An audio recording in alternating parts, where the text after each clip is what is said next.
Ashe Alafiani, Baragani, Assalamu alaikum. Um, yes, so we know as indigenous and traditional people that whenever we do anything that is of importance, of significance, we always begin with some form of prayer.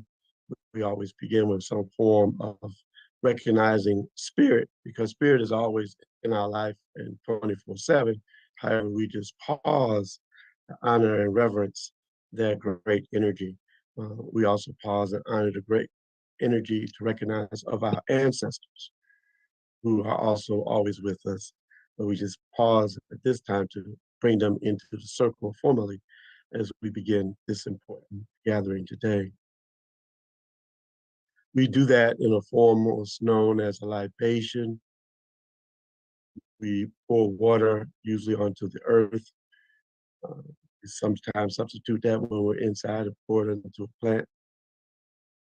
We use water as a medium. This planet is 70% water. Our bodies are 80% water. Water is a very, very powerful medium. So we use that and speak our prayer over the water as it goes into the earth. We also know that in our traditions, we also are participatory people. So we ask you and invite you to participate in the libation by affirming the libation by saying the words Ashe. Ashe simply means so be it and so it is.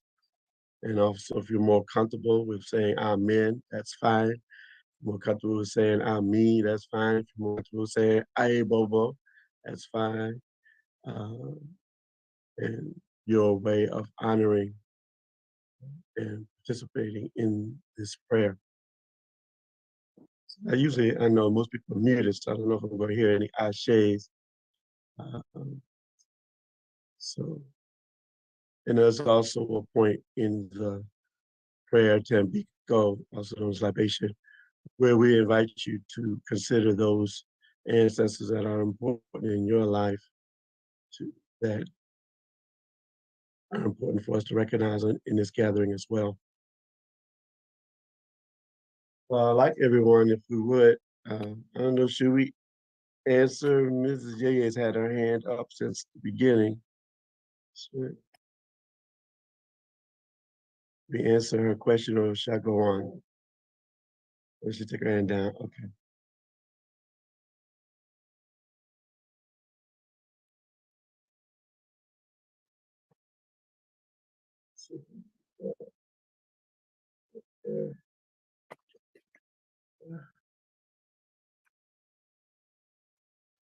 So as we begin, let's begin by centering ourselves, sitting up straight, feet flat on the ground.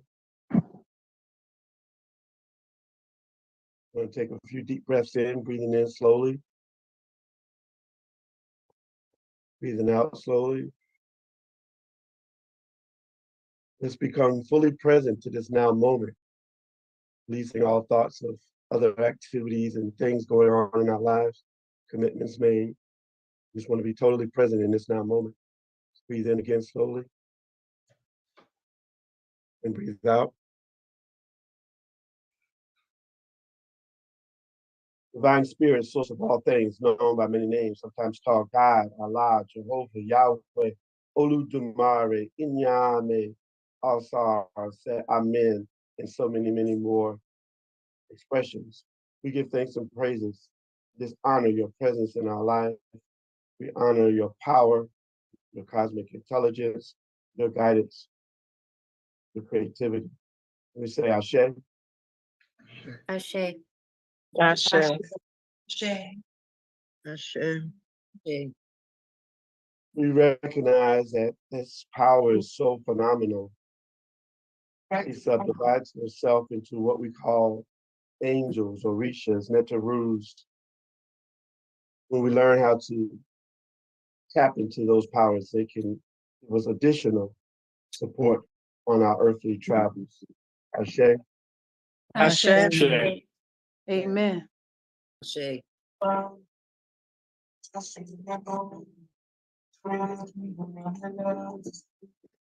We give thanks and praises for this gathering as we commemorate Juneteenth and we honor the work that's still yet to be done around reparations and reparatory justice. We know that we have everything that we need to be successful. We know that we have the power, the strength, the confidence, the courage, the creativity, the skills, the intelligence to make it manifest in our lifetime. We just must be persistent, continue to do the work. We say Ashe. Ashe. Ashe. Thanks and praises for our mighty ancestors. Those who built civilization, those were the first to begin family, music, art, science, engineering, mathematics, astrology, astronomy, geography, government, education, medicine. Our ancestors began all of those things that laid the foundation for civilization. And we give thanks and praises for that. Ashe. Ashe. Ashe. Ashe. Give thanks and praises for them then taking their skills and knowledge all over this planet and beginning planting the seeds of what we know as civilization. Ashe. Ashe.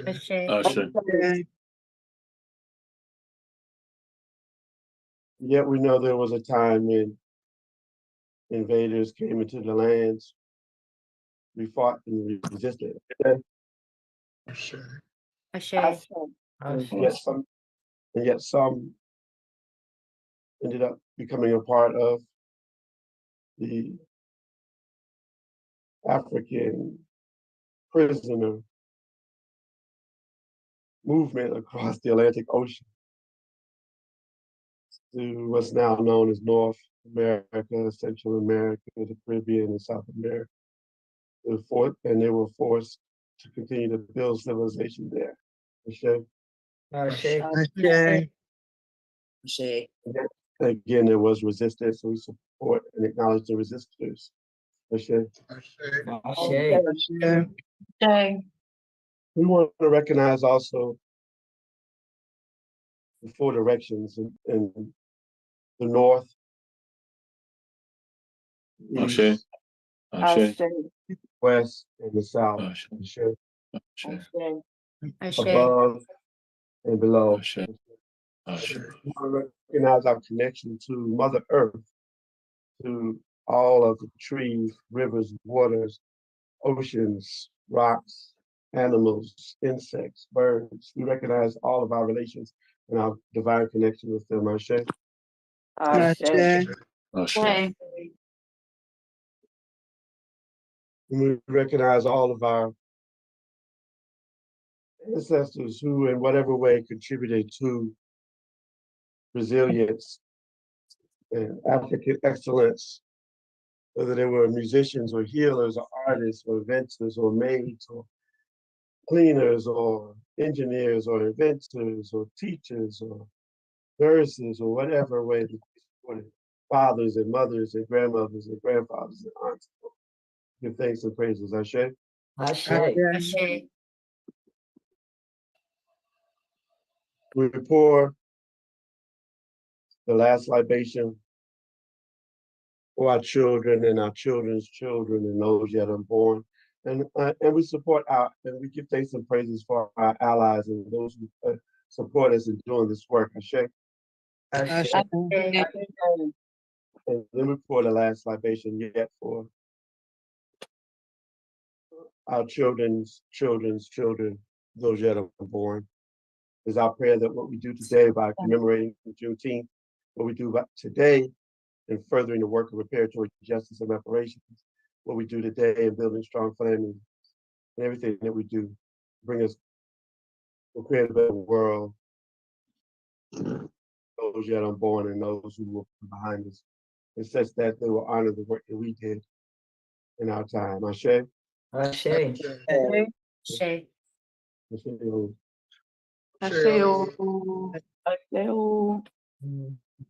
Thank you, Baba. Thank you so much for inviting the ancestors into this space. Now I want to invite one of my own elders, Mama Ade Olomo, to do our drum call. Our voice, our very voice is vibration. In the beginning was heart drum. With this vibration, we gave rhythm to the world.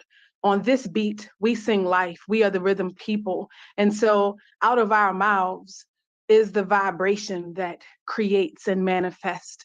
And Mama Ade, on behalf of the Teaching Artists Institute today will offer a poetic selection. Mama Ade, are you with us? Yes, I'm here. I have my drummers with me. They're going to drum just a little bit and then I'll start the poem. Thank you, Mama Ade.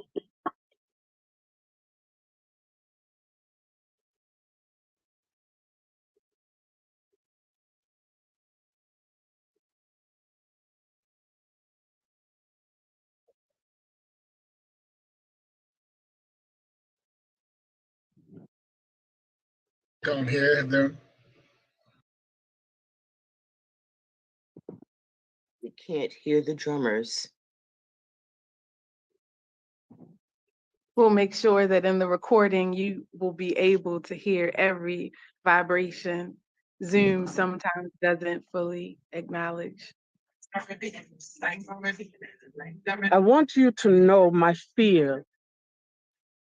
I want you to know when you left me here in Africa, when one day after the sun set, in the middle of a satisfaction, joyous, after good harvest, they came and took you away from me.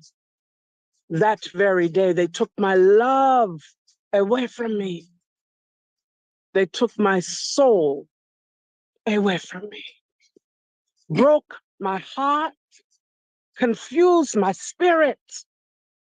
And I want you to know how I cry, oh, I cry, all my tears to blood, how I use all my strength to death, how I implore all of my spiritual power. But that day, the gods were not with me. Today, I turn to God and I ask to bring you back. I don't yet know when or how, but all I know is the Spirit watching you dance, African dance. Hey, searching your heritage through the drums, which is the voice of your ancestors. Then I know you have come back. You are the ones keeping our culture alive.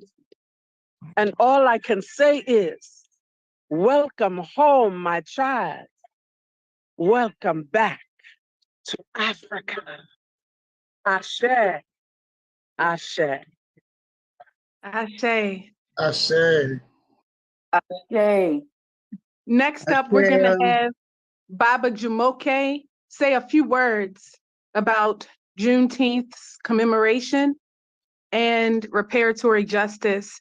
And then we're going to go into Dr. Akil Khalfani at the Africana Institute. Baba Jumoke.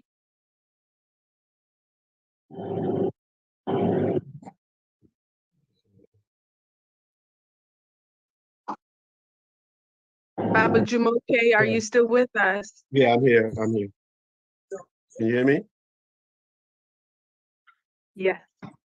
Indio. Well, there's actually a lot that we could probably unpack with Juneteenth.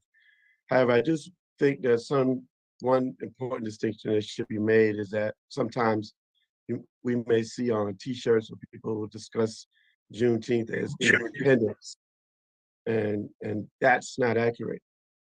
It was emancipation, and then that's not fully accurate as we begin unpacking. When we talk about the Emancipation Proclamation was not even a document that fully emancipated us. It was really just a war document in the areas that Abraham Lincoln actually didn't even control.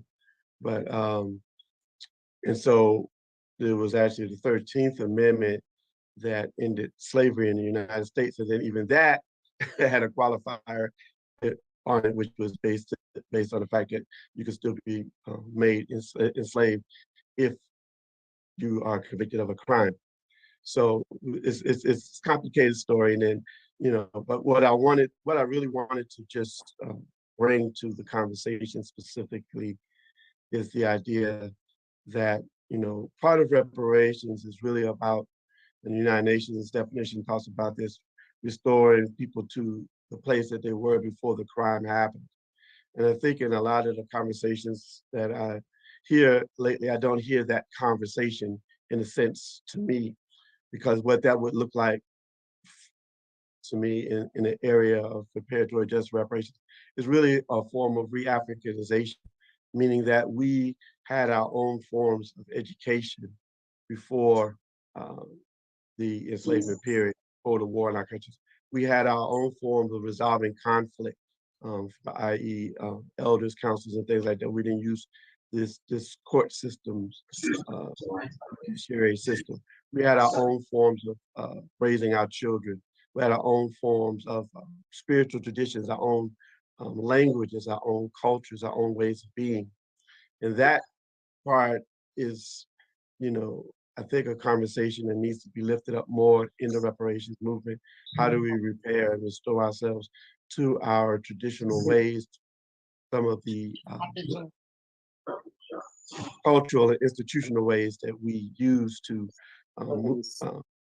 perpetuate ourselves in life, sustain ourselves. And so we didn't have prisons, for example. So many things we could talk about. And I'm not just romanticizing Africa. I know that there's certain aspects of African culture that we probably don't want to, that we don't want to continue.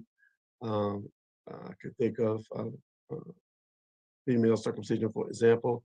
But for the most part, there are a lot of things, ways that we have lost that we're not able to perpetuate, or we have learned how to bring back. And so I just would like to lift that up in the conversation of reparations, and that just kind of close out on, the note that goes along with two of the definitions, particularly of the 5 forms of reparations: restitution, but also cessation and non-repetition. Because if we're staying, those of us who choose to want to stay in the United States, or where we find ourselves, and to have some form of reparations, it still will be challenging because these same institutions and things will still be in existence. So I'll land my plane there. I just wanted to lift that up into the conversation. Thank you. Thank you, Baba Jumoke. Next up, we're gonna ask Dr. Akil Khalfani, Africana Institute, Essex College. He's gonna give us a historical context of Juneteenth and lay the roadmap for reparatory justice. Baba Akil. Peace and blessings, family. How's everyone doing this morning? I hope all is well. I want to thank all the organizers for making this moment possible, and thank all the Africans who struggled over the last hundreds of years to continue to move the needle forward. And as we think about the idea of Juneteenth, I want to contextualize it. I want to thank Baba first, Jumoke, for giving the historical context that he gave. And I think that helps us to build on an understanding about what we need to think about in terms of Juneteenth. And I would suggest that Juneteenth is in part a culmination of the first landing of Europeans on the African continent who want to subjugate Africans. And Africans fought for freedom from the first moment of subjugation until this present day. And so Juneteenth is a particular kind of recognition of a moment in time where African people were the ones who brought about the whole idea about freedom. Because when we talk about the Emancipation Proclamation, we have to see, as Baba said, that this was a tool by the Lincoln administration to further the war that was not on their side at that time. And what a better way to to win a war than to have people who would fight vehemently to gain their liberation, and who had the most to lose by the continued enslavement of themselves and their brothers and sisters. And they fought and would have fought and did fight more vociferously than anybody else in the Civil War. And so every little victory that they won are the things that we're celebrating in Juneteenth. That those victories were and are the processes of our continued liberation. And liberation for us has to be a way of thinking, has to be our thought process. And so if we go back to those first Africans, when I went to Ghana, if you go from Burkina Faso to Cape Coast, that's 500 miles. Africans had to walk sometimes 500 miles just to get to the ships. So those who fought along the way, that was the spirit of what we have today in Juneteenth. That was the spirit of what we had in those folks who were fighting for freedom and liberation for those who were enslaved. So that's the context we need to think of it as. And then the historical piece that also we need to put it in is that we need to look at it that there was also this connection from Africans who were enslaved and brought here to those Africans who were already here, right? So there's archaeological digs in Brazil that shows Africans have been here for 8,000 to 9,000 years old, 8,000 to 9,000 years ago. There's physical remains of African bones still in Brazil today from that time period. So there are these historical connections between Africans on the continent and in the Americas and elsewhere around the world is also this part and piece that we need to look at, that how they work together to get us to a place where we pushed the envelope and pushed it over to another place so that we could be successful. As we're thinking about Juneteenth, we need to think that one of the things that we see but we don't often talk about is that those brothers and sisters who fought for liberation at that time, it wasn't just the men who were in the who got pulled into the war, but it was the mothers and the grandmothers and the grandfathers, all the people who were fighting and maneuvering things along the way were the ones who helped bring this into fruition. And so what we were and that we need to call into being is that we were warriors, healers, and builders. And I think we need to go back to that idea, right? That warriors in the sense that we're fighting mentally, physically, spiritually against an oppressive reality, an oppressive regime that oppressed, enslaved, raped, tormented millions of African people. And so then when we think about that, then we put it in the context that we knew that we had to use our traditional ideas about healing. So in other words, we used the ideas about using herbal medicines, about using our variety of spiritual systems, whether it was Lukami and Santeria from the Congo, from Benin, from Nigeria, from Ghana. All of those different spiritual systems were part and parcel of our freedom. And so then we were using those things when people got injured mentally, physically, when women were raped, that we used the herbs, we used our cultural nourishing ideas to heal people. And then the building was the thing that we've always done, right? So many great inventions here in the United States were because Africans were always building. Whether it was Tulsa, Oklahoma, or building inventions, right? You can't pass a street corner today without a stoplight that was invented by an African American, and that's all around the world, right? I just came back from Italy, and you look at it, that there's a temple in Italy called the Isis or the Aset Temple. Here again, Africans moving around the world doing what they do. And these are the things that we need to pull into our collective consciousness so that we use that as a basis for this continued movement of Africans through the pathway of liberation. And we move that into an idea about reparatory justice, because we need to understand that to get reparatory justice, that we've got to contextualize that within our essence and spirit first and foremost. Who are we and what do we bring to the table? Who are we and what are the connections that we have to our own past, so we can recognize that those connections are the things that catapult us forward. And then reparatory justice, we have to think about,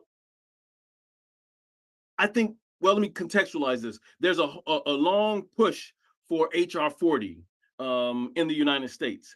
However, when I ran for Congress, one of the things I talked about is that we need to think beyond where HR 40 is right now, because we need to connect our struggle on an international level. There are brothers and sisters in the islands, in South and Central America, on the continent, who are talking about reparations from the context of not just the colonial masters who enslaved us, but for all of the agents, all of the tools of slavery. So in other words, the companies that were there ensuring the slave trade. When the boats came across, if somebody died, if they threw somebody overboard, that those those people who were shipping the cargo, quote unquote, across the waters, that they were insuring them, and that they insured them just like other property. And so they got money even if they didn't get the property all the way across the water. So they need to also be part of the idea of reparatory justice. The institutions like the schools and other places that banked on African bodies to get things done, that they sold people to buy institutions, or they used African bodies for leverage, for loans, and so that you could get leverage from a set of enslaved people as a leverage to get loans, to get actual money to do certain things. And if you didn't make the business transactions that you were trying to make, that what you would lose would be your enslaved persons. And so then we were used in that way to leverage people to help them get money. So all of these tools that enable the slave trade process, we need to make sure that in terms of reparatory justice, that we're looking holistically at the process of how of the impact of slavery on African people. And I think that those are some of the most important things. And then the other thing is that we as Africans, we've got to, for ourselves, I don't think we need HR 40. There's lots of books written about what happens, or how does reparations need to play itself out. And we don't necessarily need another study. We need to begin the process.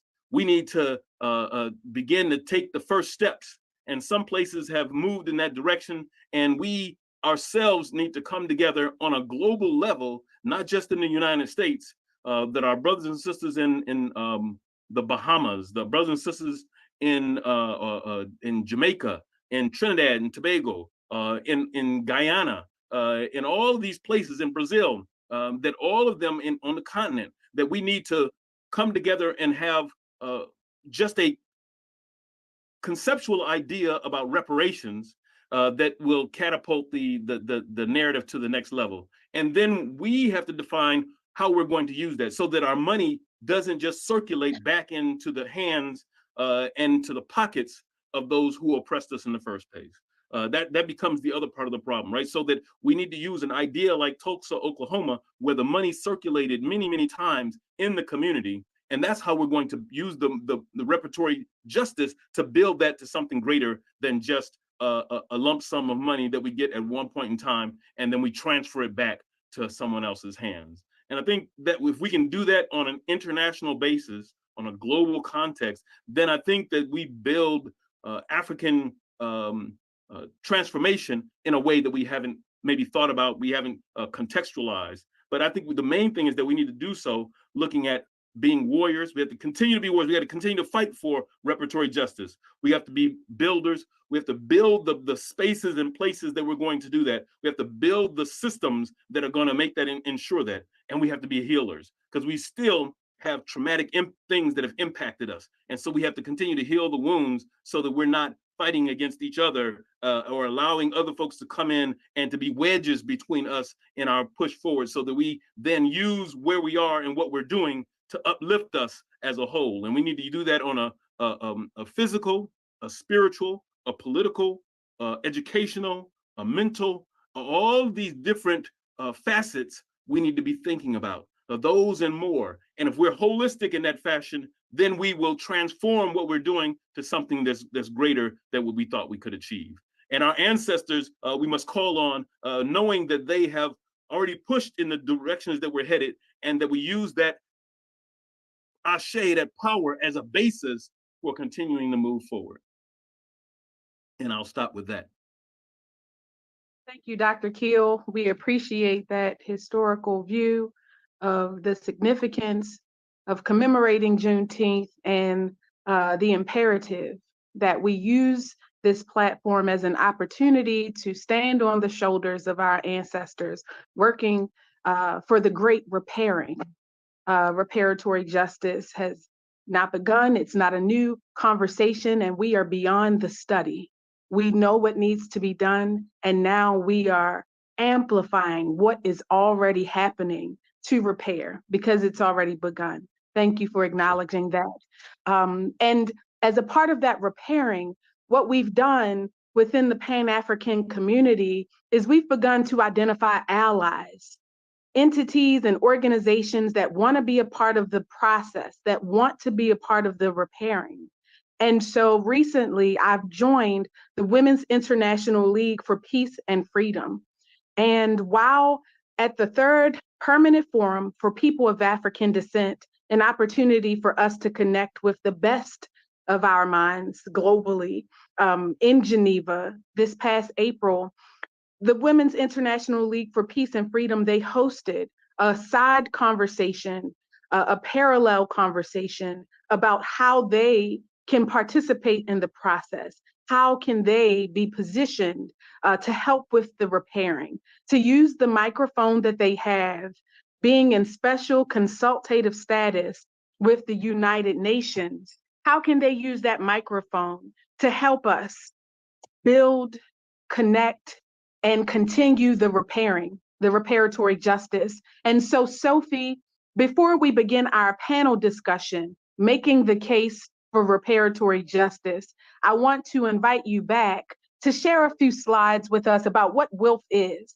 and help our audience better understand just how WILF could be a part of the solution, helping us to repair what has been broken, the greatest crime against humanity. How can WILF, the women in your sections, in your branches around the world, help to be an advocate for this cause?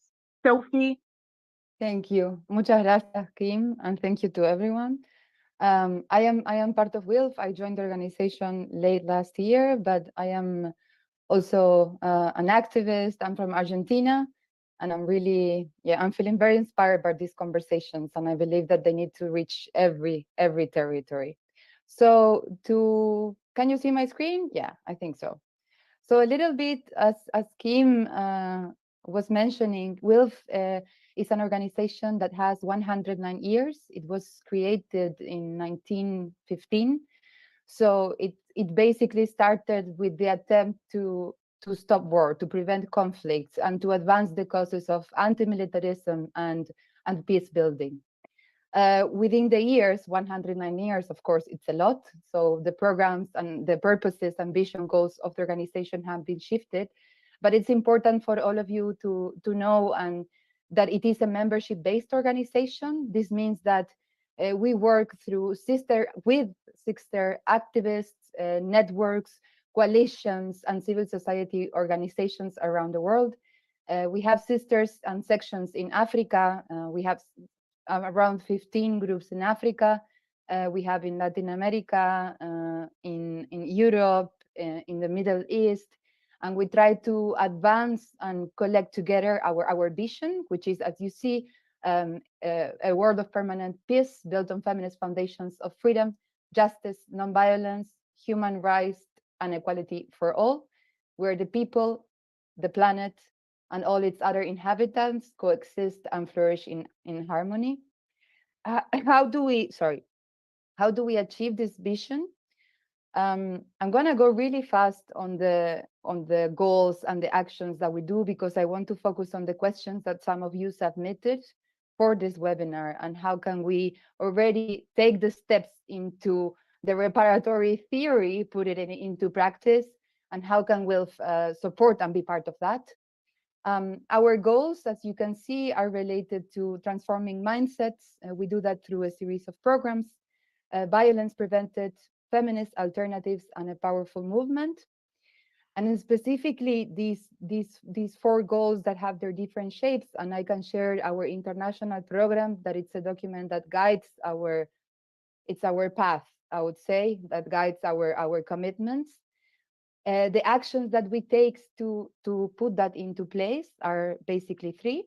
We challenge systems and structures of oppression. So as you can see, everything is interconnected. So reparatory justice, even though it hasn't been a specific area of work of WILF, it is interconnected to our commitments, to our goals, and to the way that we pursue a world of peace.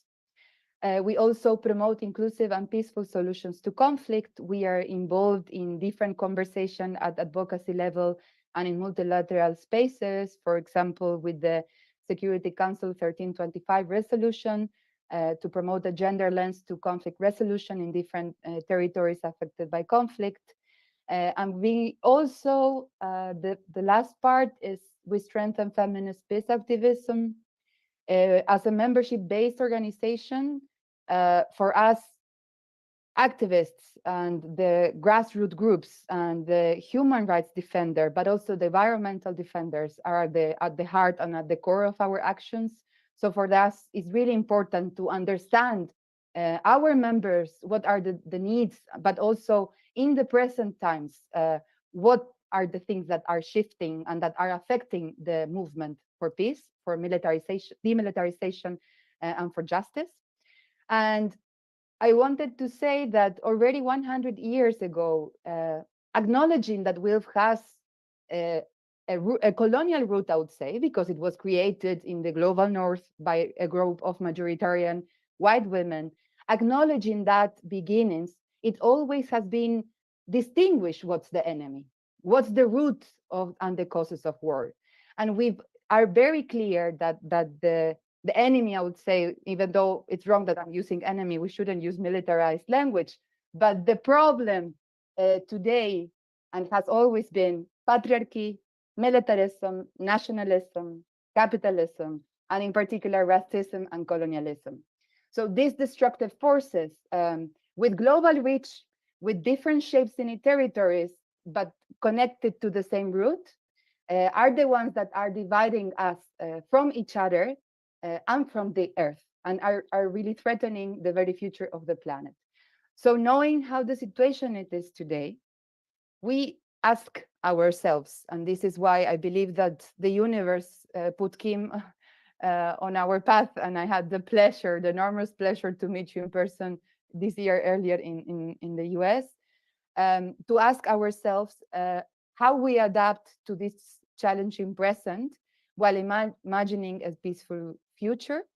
And that's where reparatory justice comes as one of potential spaces for that. So I want to close this small intervention. I will share also our email on the chat so you can like reach out, but also our international program for you to understand more, those who are new to WILF, what is our work. But maybe before we continue with the panels, I wanted to bring the questions that some of you already submitted while you were registering to this call, because I think that they are quite important. And I think they're clustered into three different groups. Thinking about WILF as an ally, but also as a movement that it's not only an ally, that it represents the diaspora and the African American collectivity and the diaspora as well, and the African sisters in the region. How can we engage WILF in those discussions, and how can we further continue? But then also there were a few questions on reparatory justice. Some people asked if there were actions that we should advocate for people to take to celebrate Juneteenth. As you can see, how are reparations determined, and what has been successful reparation movement in the US to mention and maybe to bring to the conversation. And then the last question, and I think that it's quite interesting, on how to create strengthen the connection between the diaspora and to close the gap between the continental Africans and their kins in the diaspora. So yes, I will close this, and maybe with one evocation. I do believe that we're stronger together, and I celebrate that we're here today. So thank you, Kim, and I will stop sharing. No, don't stop sharing. Let's keep connecting. Let's keep this going. Again, family, this is not a talk shop. This is not us coming together for a commemoration to talk about what we're all doing. This is about us talking about what we can all do together. This is the beginning of a process. And so I'm hoping that you know you were invited into the room today because we see you as a valuable asset to implementing that process, to helping us to imagine the world we need and begin together implementing and manifesting what that looks like. And so at this time, we want to make the case for reparations. We saw some of the questions that you all had in registration, and some of them are going to be answered by our incredible panelists. If we can spotlight, first and foremost, Miss Linda Ridgley. We're also going to spotlight Mama Afia Iwangaza. We would also need to spotlight Sifwe Balaka. And last but not least, if you can spotlight Kamm Howard. Today, we're going to have an incredible panel discussion that's really making the holistic case for reparations. There's still many amongst us that don't believe that reparations are necessary, that don't fully understand what the repairing includes in its totality, all 5 elements of reparatory justice. And so we're going to begin with an introduction from Dr. Linda Ridgley. And of course, Dr. Linda Ridgley has been working, from New York City to Malaysia. She's been doing this work in symptomatic, right? What does that mean? We get focused on the symbolic landscape. We talk about hypotheticals, but she is focused on helping us understand results, tangible results. And she's also one of my Wilf sisters out of New York City. And so she's helping us to understand this from the inside out. So that means that this is a conversation that's happening as allyship, Wilf, with organizations that are working outside of the organization itself, but also within Wilf. We're having these conversations about how Wilf itself transforms to be the platform that we need to help advocate alongside us for this repairing. Without further ado, Miss Linda Ridgley. Good morning, good afternoon, good evening, everyone. Thank you. I want to thank Wilf and Kim Poole. Kim is the architect for this event today, and thank you so much for your invitation. As you can tell, I wear a few hats. I'm not only the CEO of my own global consulting firm, but then I'm a professor at City University of New York. And I have a passion towards changing the behavior of faculty across disciplines to recognize, acknowledge, and incorporate the scholarship of traditionally marginalized research. So this is, we think, how we can potentially educate against ignorance, illiteracy, and overall unfamiliarity with true historical fact. So when it comes to people of African descent, whether the discussion is disparities in medical treatment, disparities in health outcomes, or just our lived experience, there is a consistent obliviousness that requires repeated explanations. So I just want to briefly outline how Wilf can play a part in the struggle for reparations, which continually meets resistance, just like Baba Jamoki pointed out. As stated recently by Nicole Hannah-Jones at a Harvard symposium on slavery, the truth-telling is just beginning. We're not even close to a reckoning. So when we look at an outstanding study at Harvard Business School, we see that we can compare groups who have sought reparations, and we look at survivors of the Tulsa Race Massacre. We look at there's no real worthiness given to them. They can't win a case. But we move on to Rosewood, and we go to the German Holocaust. We go to Japanese internment. We go to South African apartheid. And we see that at least a few dollars and a few areas of recognition took place. As Dr. Kalfani says, though, we need next steps. So I want to switch gears to explore how Wilf can play a part in reparatory justice. I suggest that Wilf's approach toward reparations would be most effective if we change the mindset, using a problem-solving method that emphasizes symptomatic versus symbolic thinking. This is a cutting-edge approach that was invented by behavioral scientist Edgar J. Ridley, a global expert on symbols and their impact on behavior. So this is a trademark methodology, and it's known as a symptomatic thought process. And it's been effectively applied for over 3 decades by teams worldwide. So Wilf leadership has to appreciate the fundamentals of the origin of symbolic thought, as well as that negative impact on organizational activities. When we solve problems symptomally, we demythologize, and this allows Wilf to analyze symbolic versus symptomatic interaction in social and multicultural environments, including white privilege, how differences in social culture influence values in the workplace, and develop insights into the economic and business implications of changing demographics. So Wilf membership must expand their worldview towards a full understanding of the impact of exclusion in all its forms, including gender discrimination and symbolic racism. So when we talk about symbolism, it has 2 significant characteristics that inform racism: mythology and superstition. In order for Wilf to have an effective approach toward reparations, Wilfers have to change their mindset to face reality using a symptomatic thought process. It's important to recognize the symbolism driving the thinking processes when making decisions.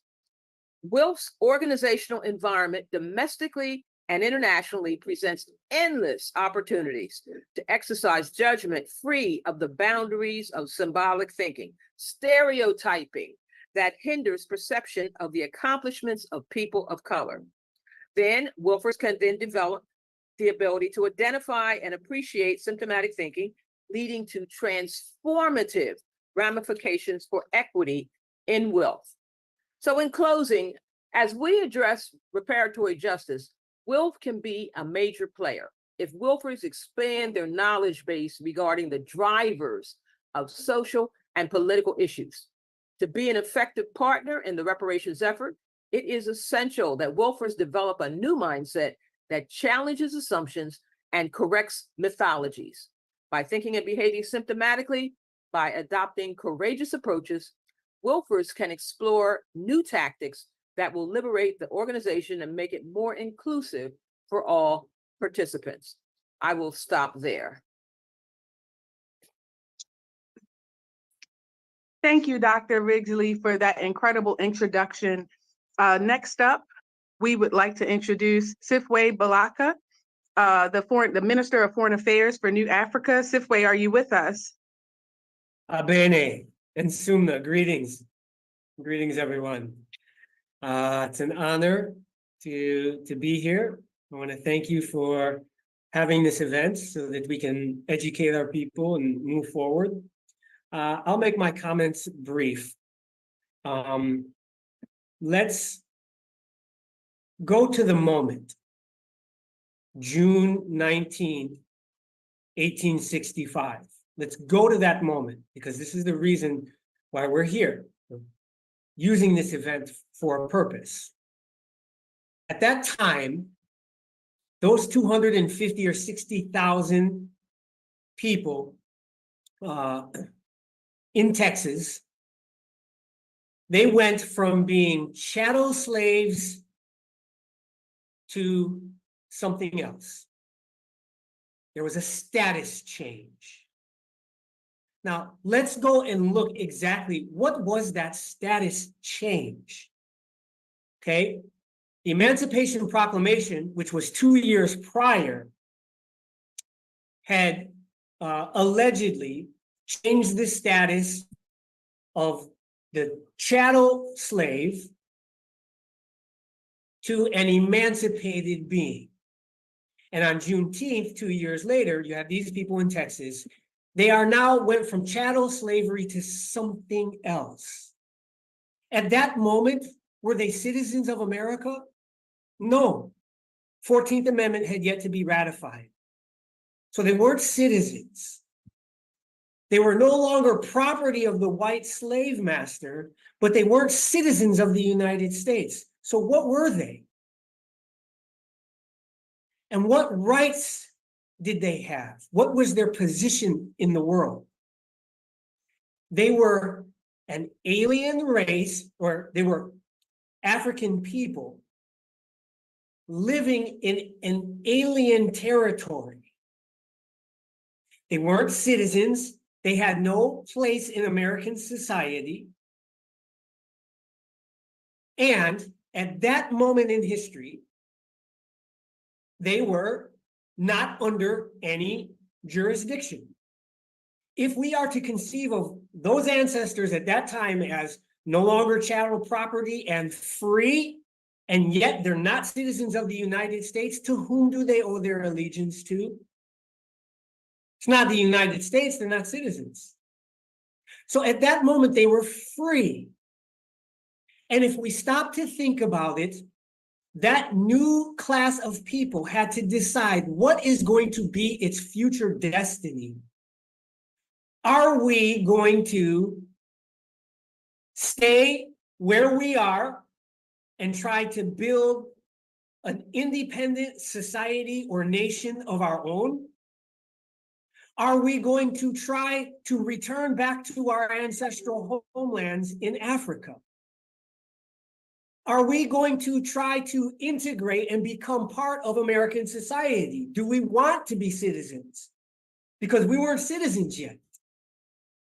Or did we want to go someplace else, like Haiti or Panama or Honduras, where some of us had family where we once were before in Barbados?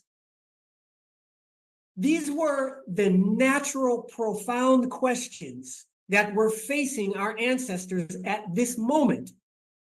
And since we owed no allegiance to the United States, we weren't citizens of the United States or any other country at that time, we were a new class of free people, we had the right to self-determination, the right to choose one of those options or all of those options. And that's exactly what we did. As a nation of people, a people that shared a heritage, that shared genetics, that shared language and a history. Some of us wanted to stay where we were and build an independent nation of our own. And the Lincoln administration recognized that right. And we had self-governing colonies. We had one on the East Coast in the Carolinas, and we had a second one in Davis Bend, Mississippi. 42,000 of our ancestors settled in the East Coast, and 72,000 settled in Davis Bend, Mississippi. And within 1 year, we were outperforming the white plantations. And we were self-governing colonies recognized by the United States. Some of us wanted to return to our ancestral homeland. And the Lincoln administration recognized our right to return. The Lincoln administration had a program where anyone that wanted to return home could receive compensation. They would pay for you to go home. And money was set aside also to pay those territories in Africa to help with the resettlement process. That was legislation passed by the Lincoln administration. Some of our ancestors at that moment decided, hey, we worked here, we blood, sweat, and tears here, so we have a right to enjoy all the fruits of our labor here. So some of them wanted to integrate into American society. Not many of them, though. Most of them did not want that. Most of us did not want to be citizens or have anything to do with white people. But some did. And some pursued the abolitionists, some pursued citizenship. And then finally, there were others, they thought Africa was too far. They definitely didn't want to stay where they were at. They wanted to go to a place that they had heard about, a place of free, independent, strong African nation called Haiti. Now, in that moment, what was supposed to happen, according to Ma'at, our sense of morality and law and justice, and according to the international order at that time, what should have happened was a plebiscite. the new class of free people should have been consulted. Since you owe no allegiance to anyone, you are free, and you find yourself on alien territory. Which one of those options do you want?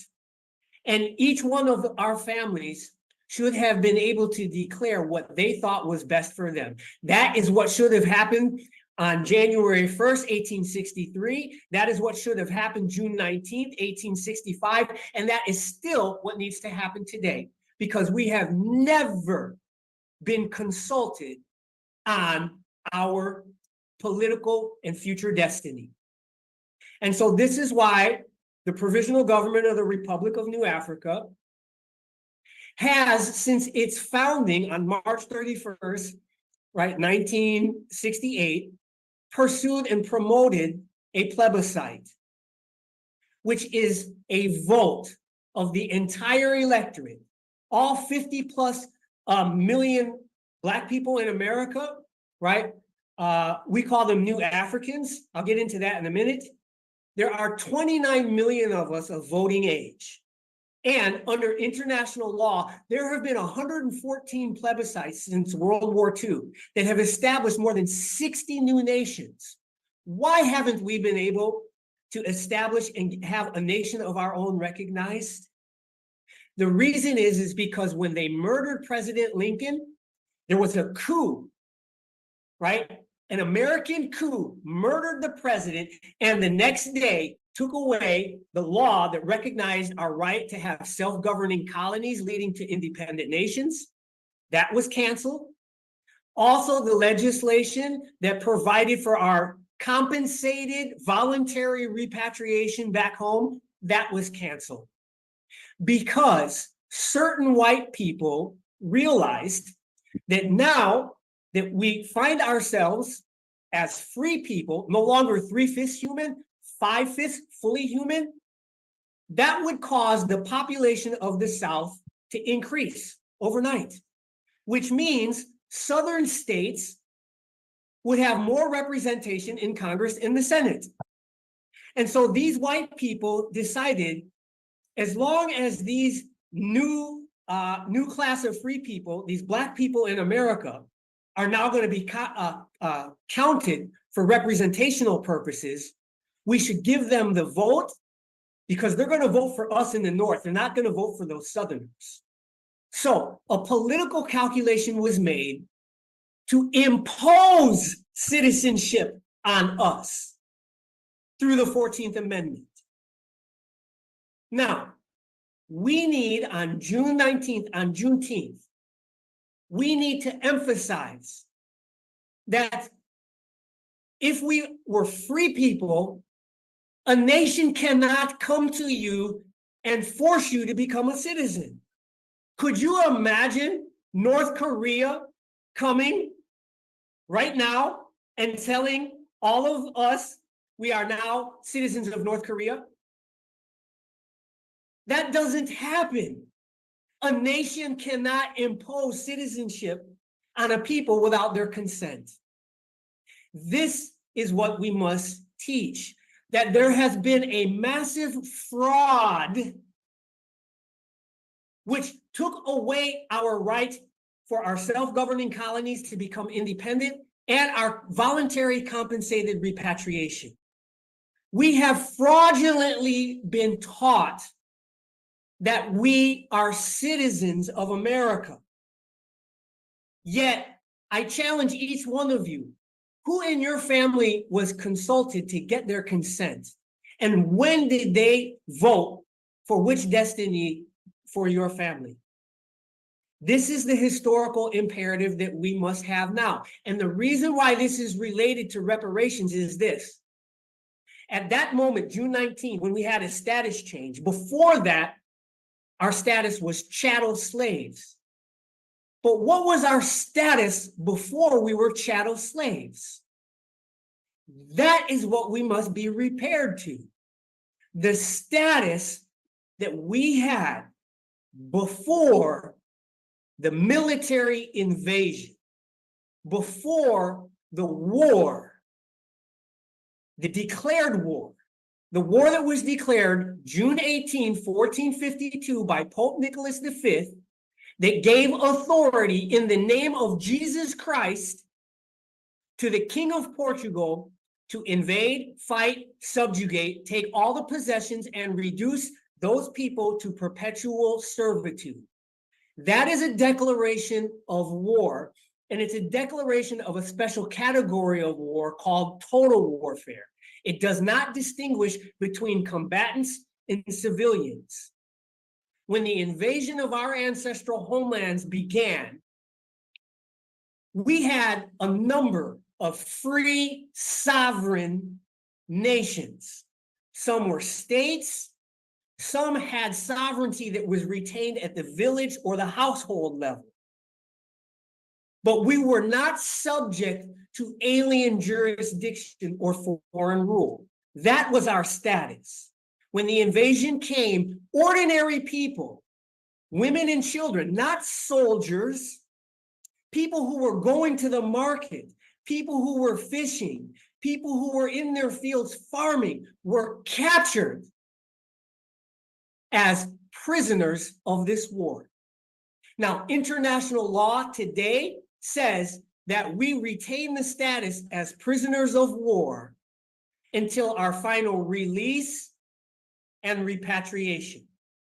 So I'm going to land on this, which is there are some people that say, well, wait a minute, you voted, you've served in the military, you have a United States passport, you're a citizen. All of that is what we call forced assimilation. It's what we call duress, and it's what we call compelled performance, meaning we have utilized these things because we have been forced or compelled to, not because of consent or free choice. Juneteenth is not a day that we celebrate our freedom because we still don't have it yet, and we still haven't exercised it yet. It was a day that we were released from chattel slavery, but we have yet to finish the process. I'll end there. Thank you. Thank you, Baba Sifway, Minister Sifway. Next up, we would like our introduction from Mama Afia in Wangaza, Malcolm X Commemoration Center. Mama Afia, are you there? I am here. Thank you. I want to thank you, Kamm, for putting together this very, very important event. I also want to thank Wilf and for supporting your efforts both here and abroad, consistent with its mission, and to acknowledge its longstanding support for reparations.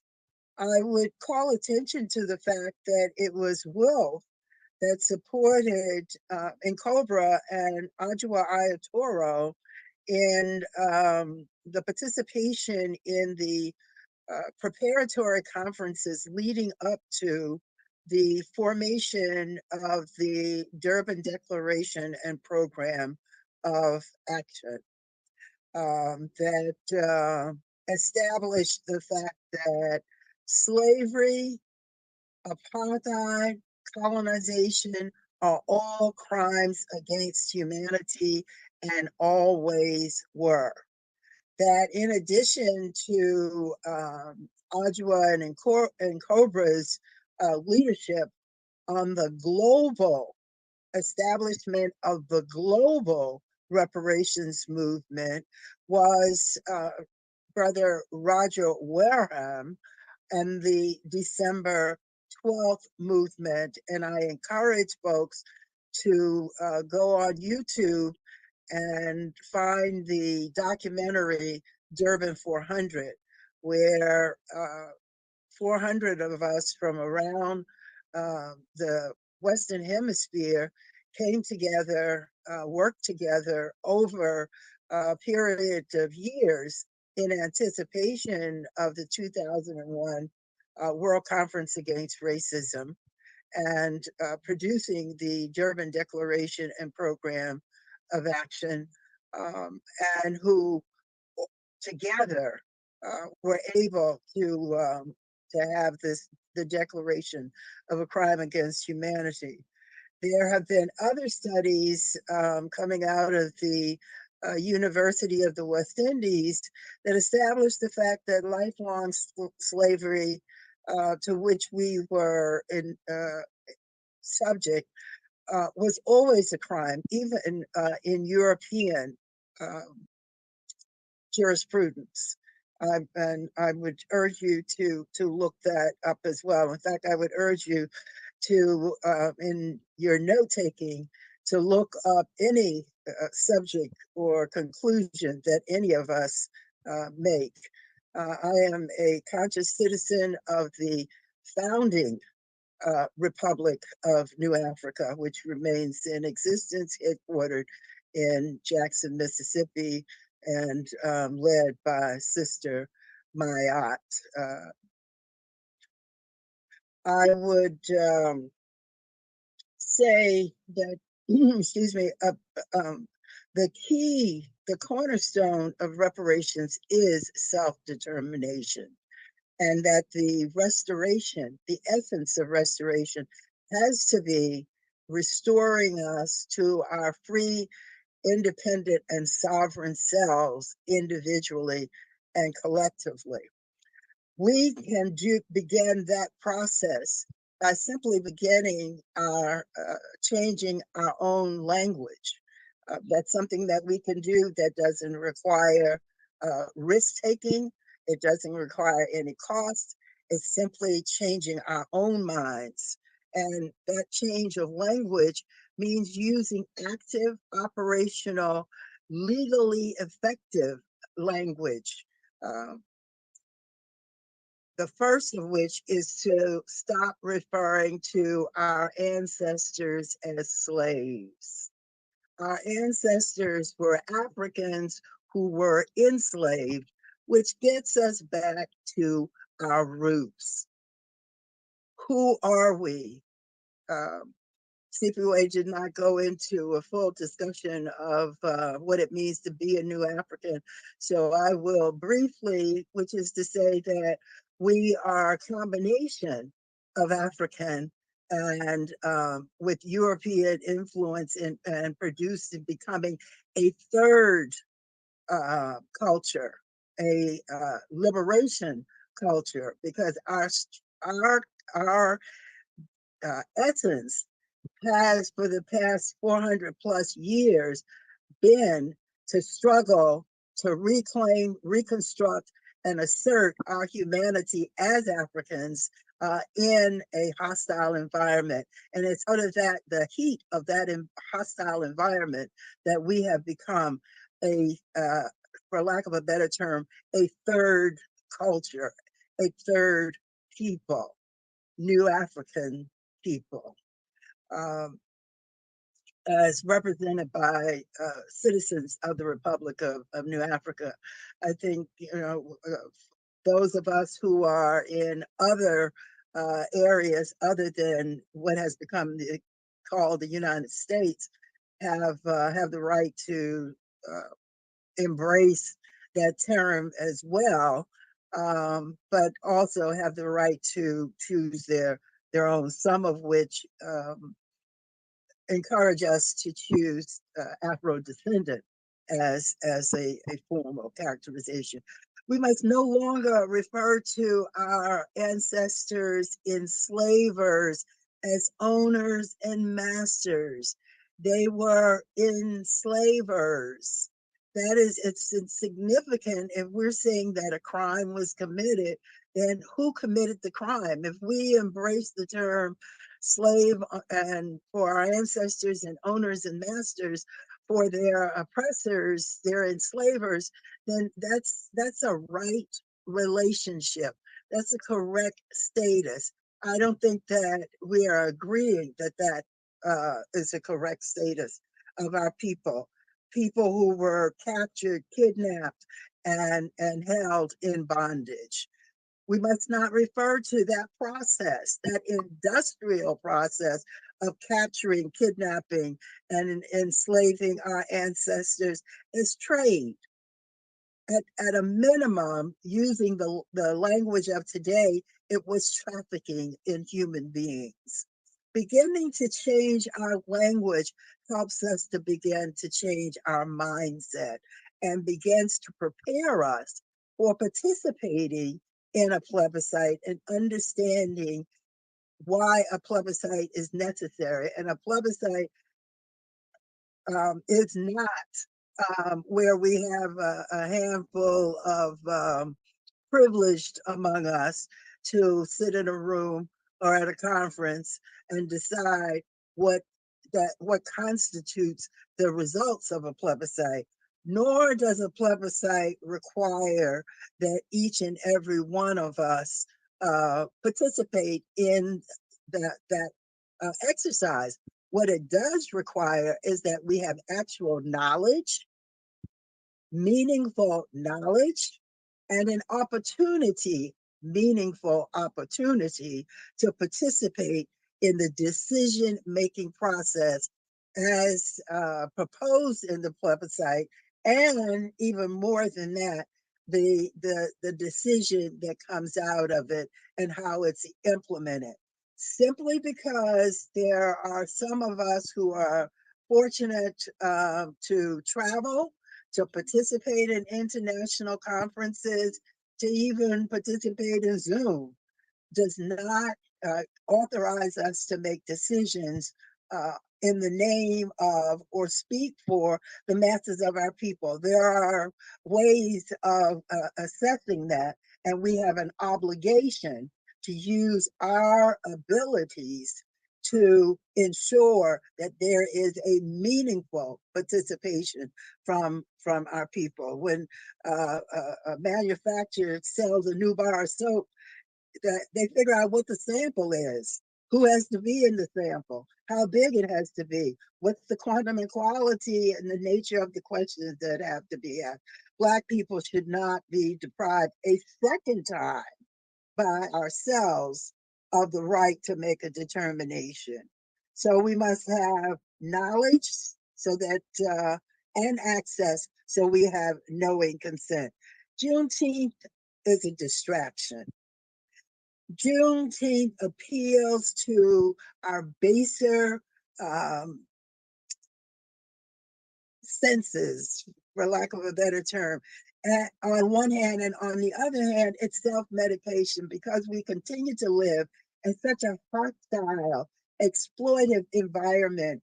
Any moment that we may have repass, we take. It's rather like during the height of the Mayapa, the Swahili word for great harm, or the Holocaust of enslavement, as our brother Malana Ron Karinga refers to it. When we would have to have work from sun up to sun down, and have maybe a holiday off where we played the fiddle and taught the Europeans how to play the banjo. We must not allow ourselves to be distracted from the work at hand. Juneteenth is a moment of commemoration and reflection, not of celebration.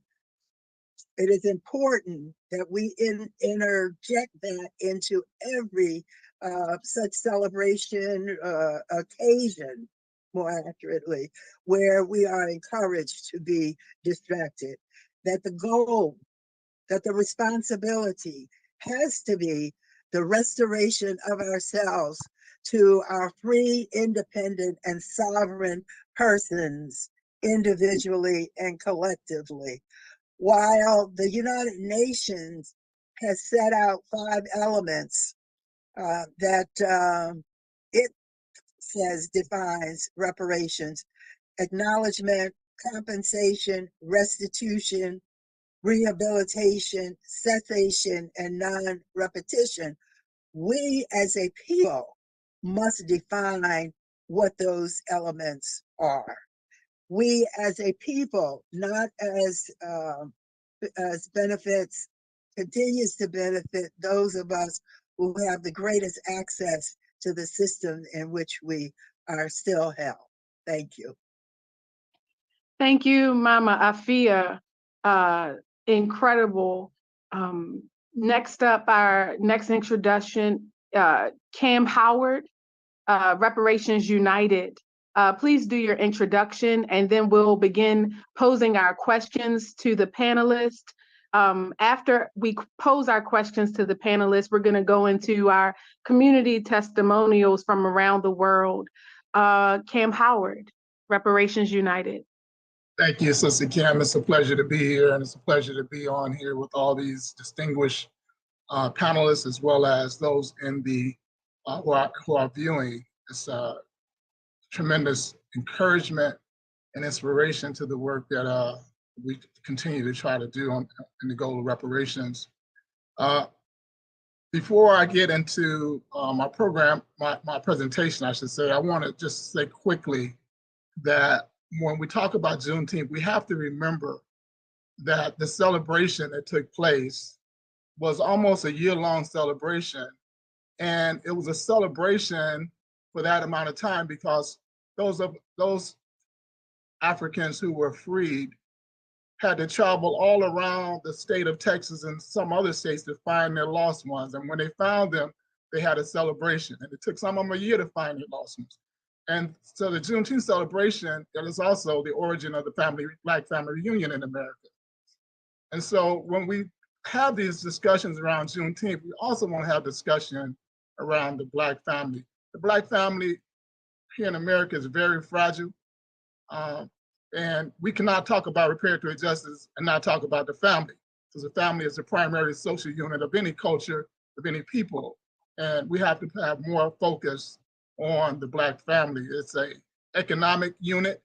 And when you don't have the ability of both or both sexes in the traditional family situation to earn in a society, you're going to have the type of situations that we have where you only have less than 30%, around 30% two-parent families in America, and the amount of dysfunction that goes along with that historically. We can go back thousands of years and studying the families unit and know that when you have fragile families, you have societal and cultural dysfunction.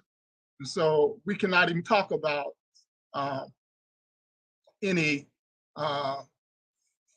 true liberation or any type of forward motion as a people and not have family at the center of that discussion. So just wanted to raise that. And next month, I'm going to be in Ghana, and I'm going to deliver a paper on what I call the 5 pillars of a global reparations united front. And I'll talk briefly about each of those 5 pillars. And I think, and just like, Pan-Africanism, there's some basic tenets to Pan-Africanism. If you're in a Pan-Africanist, that we all share common, we're all one people. That's number 1. We all share common history. Number 2, we all share common fate and destiny. Number 3, and we all share a common cultural origin, especially when we look at Chikena Diop's work and all the things that Jamoke expressed in his libation about how all that we gave to civilization, that legacy belongs to all of us on the planet as African people. And so we need to have some basic tenets of reparations, some global basic tenets of reparations, and I have presented 5. The first tenet is, what is the purpose of reparations? We all must be clear about what the purpose of reparations is. In 1927, there was a Charles L. Factory case that was adjudicated by the International Court of Criminal Justice in 1927. And they stated that the purpose of reparations is, quote, as much as possible to wipe out all consequences of the crime. So when we talk about reparations, reparatory justice, what do we want? What is our actual purpose? And that has to be centered in everything we do we're talking about wiping out every aspect of the crimes that were committed during the chattelization wars, or the war crimes that Sophie Ray talked about beginning in the mid 1400s. And that's a tremendous view to have as we do this work. All of us can look at our, we're doing local reparations in America on the municipal level, the state level, certainly the federal level, but at each area of work, what are all the consequences that we suffer from today as a result of the crimes in that particular municipality or that particular state or that particular country?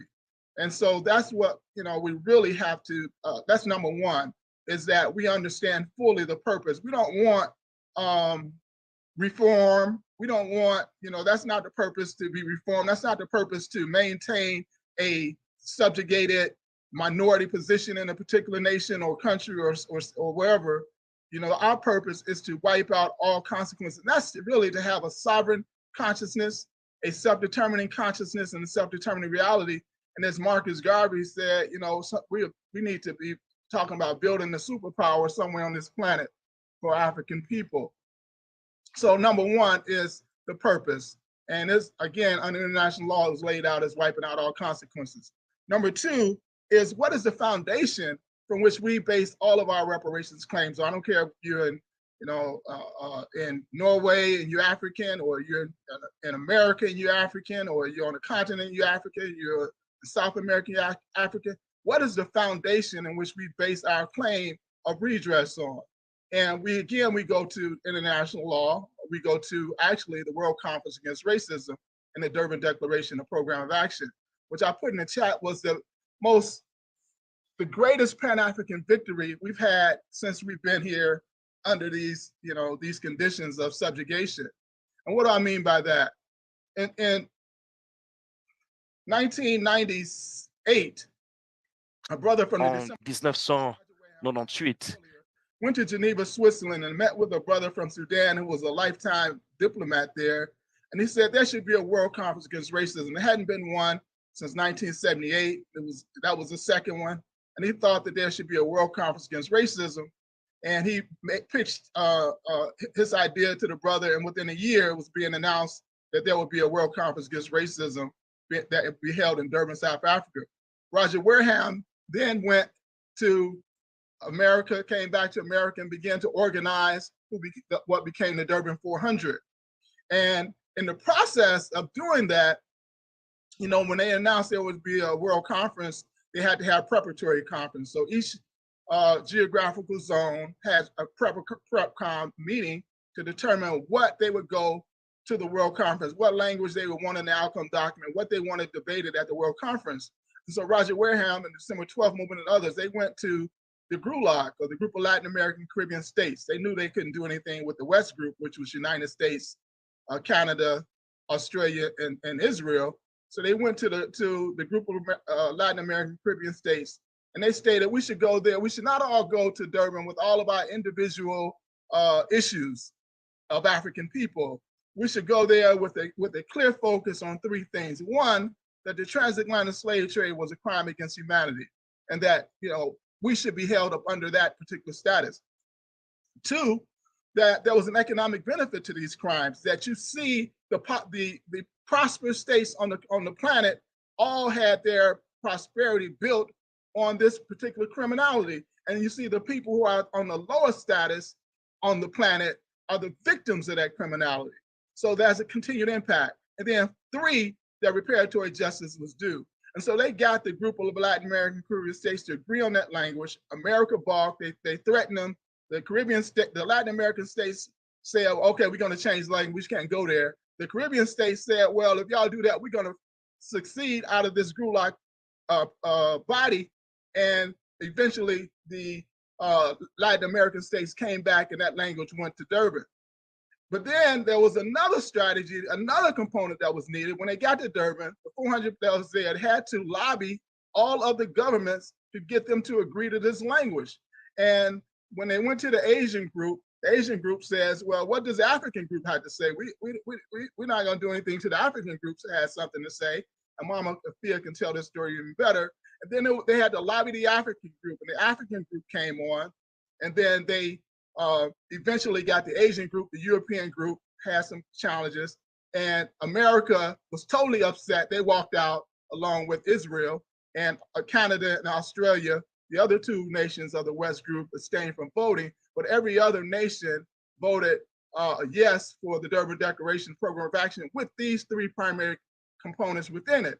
So at the foundation of all of our redress efforts, all of our claims, is that what happened during the chattelization wars, the African chattelization wars, the wars on Africa that chattelizes its people, those were international crimes against humanity. There's a continuing character of those crimes because there's a statement that a brother, a marketing genius here in the United States, Tom Burrell, started one of the first Black marketing firms. He wrote a book called Brainwash, and he made a statement that is evident in almost every place you go on the planet.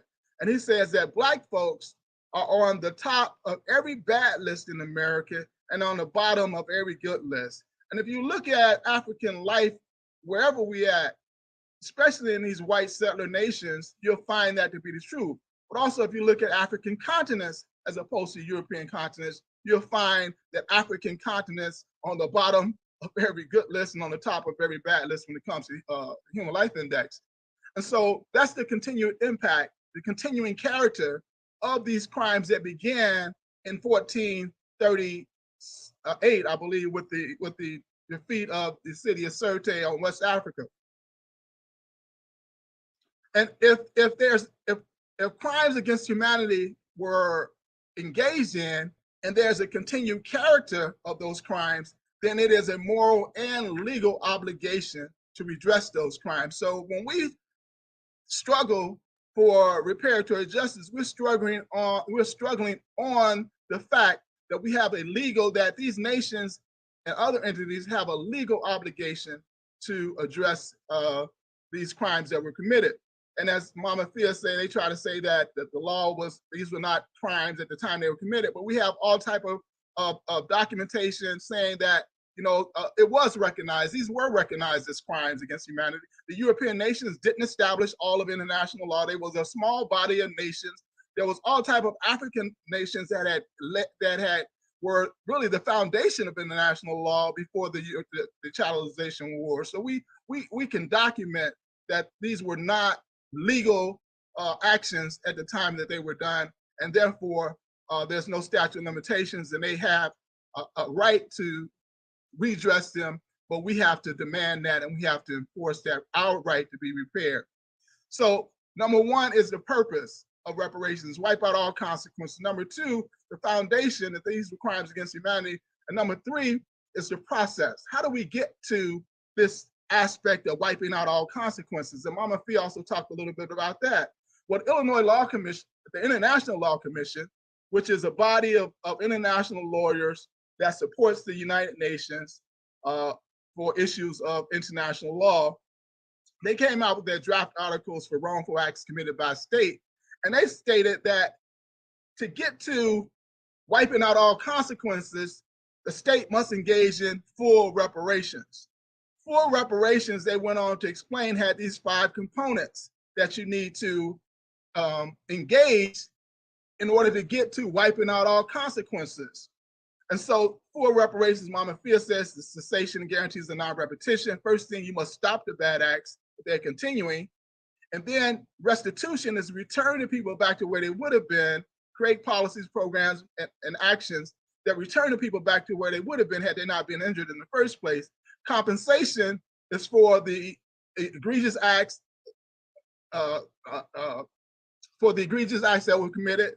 These are in forms of monetary payments. It can be in the form of tax release. A lot of different ways compensation can occur. Then there's satisfaction. How do you return the dignity back to people whose dignity was eroded as a result of the crimes that you committed against them? Apologies, monuments, museums, markers, truth-telling, reconciliation, those type of things speak to satisfaction. And then rehabilitation for the heart, mind, and spirit damage that was caused by these crimes. So Number one, again, basic tenet of a reparations united front is what is the purpose of reparations? Wipe out all consequences. Number two, what is our foundation in which we rest our demand that these were crimes against humanity? We rested on the Durban Declaration and Program of Action, which is an internationally declared document.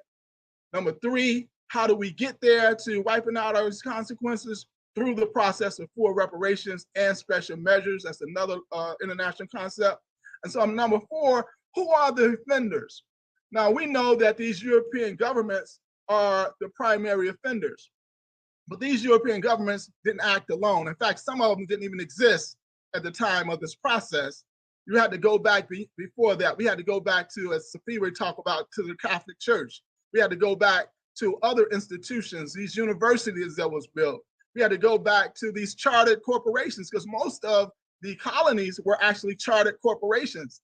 And the United States is a chartered corporation as well. But you had these chartered corporations, the Royal African Company, and the Dutch African Company, and all these other chartered organizations. But also you have, and today you have civil society organizations.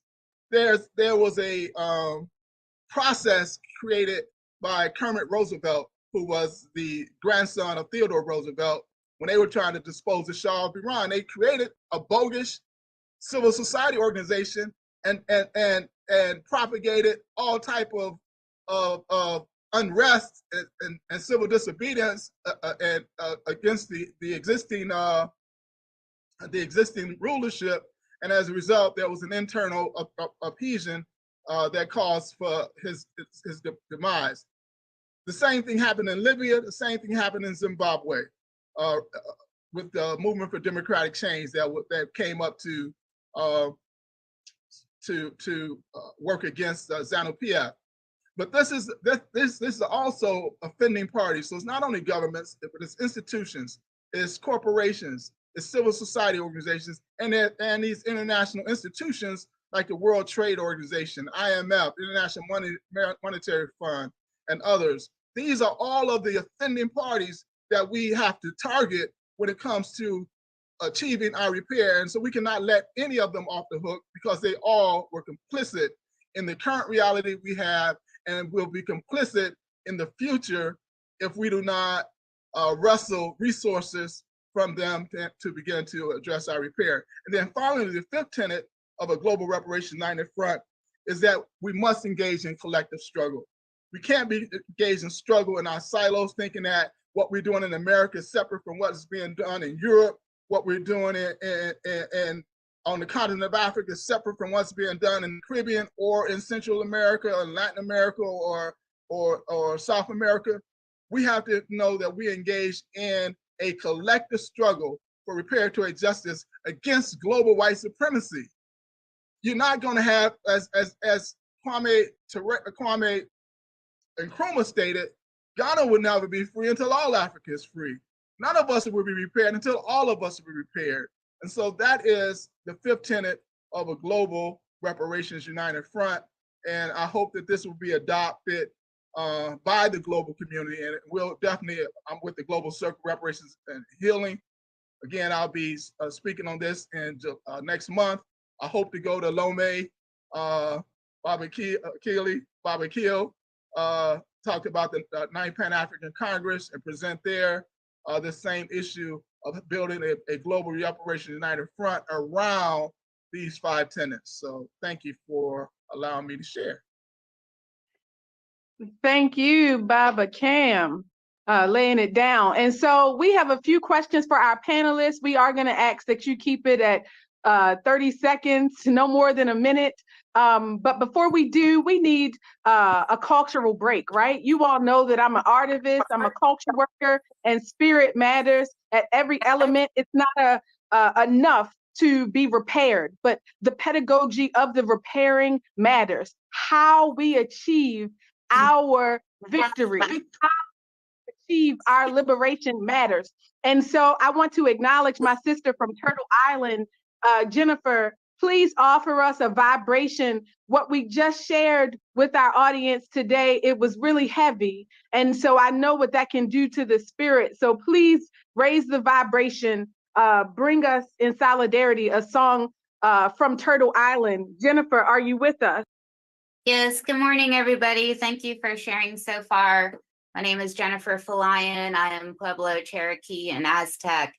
I'm currently living in Williamsburg, Virginia, and I wanted to share a blessing water song, Wichita Duya, from the Anishinaabe nations of North America and Canada.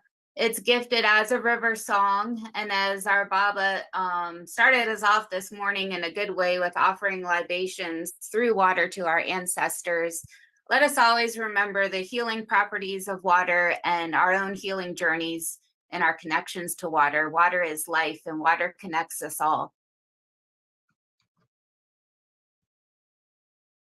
Wichita Duya, Duya, Duya, Wichita Duya, Duya, hey.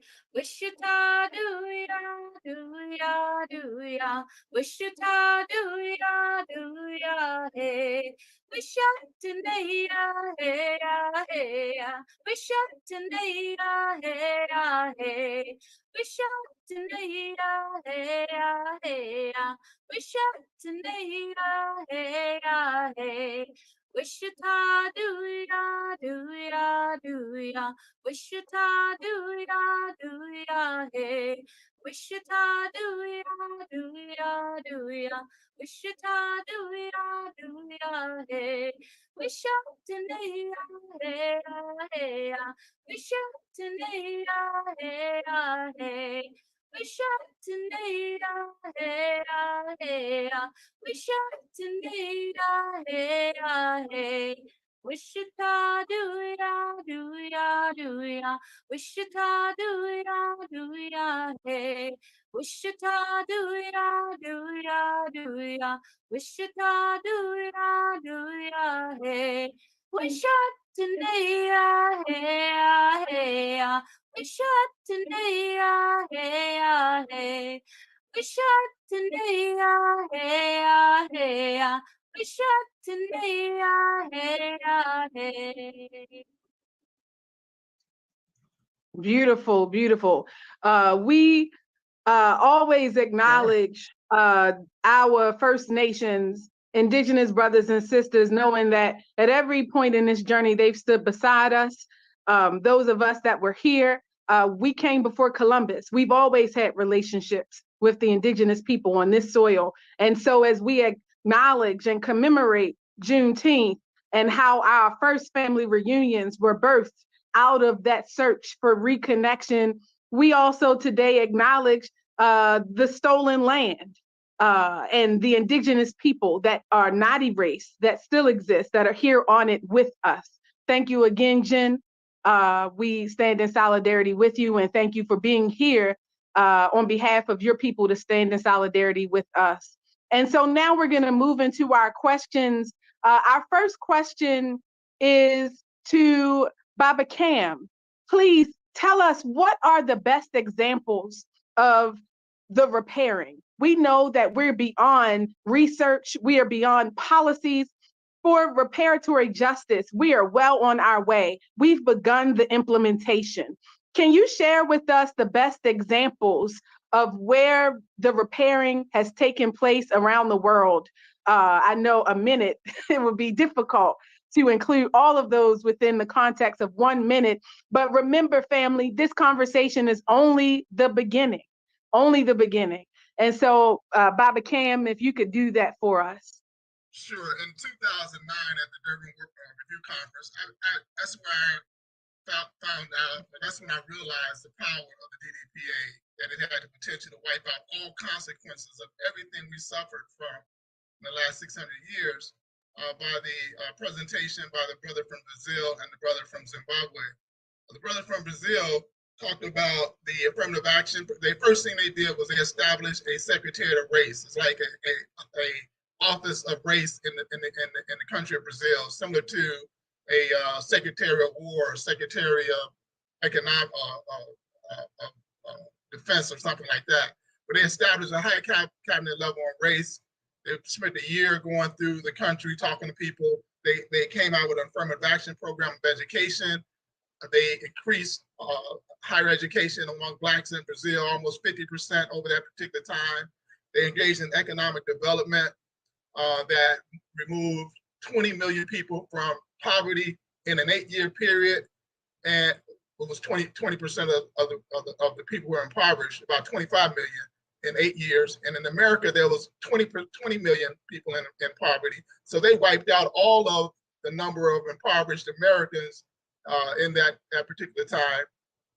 They gave land back to the Quilombos, those groups who had lived outside of enslavement, who had fought against enslavement and set up independent territories. They actually gave them their land.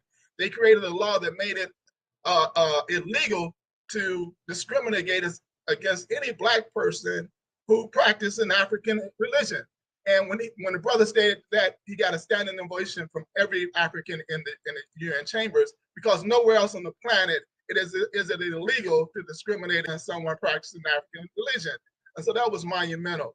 And there was all other type of advancement that they did in that 8-year period that was phenomenal. When it comes to Zimbabwe, they took their land back. The land was of the farmers, the white farmers. They agreed to an exchange, and the European governments, reneged on it. So the army just took the land back because that land was acquired through illegal means, through the crime of colonialism. Colonialism was also referred to as a crime against humanity, or declared a crime against humanity in the Durban Declaration and Program of Action. And they also took their mines back. The first country that took their mines back, they said no European can own more than 49%, no foreigner can own more than 49% of the mine. And so European miners start pulling out.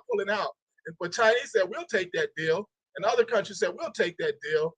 And as you know, as a result of that, because Zimbabwe and Brazil were standing alone at that time, all the European powers came down upon them, and we don't see those advances today. So we have to, that's why we have to struggle collectively. We can't leave countries out there by themselves doing this work, and everybody else is just watching.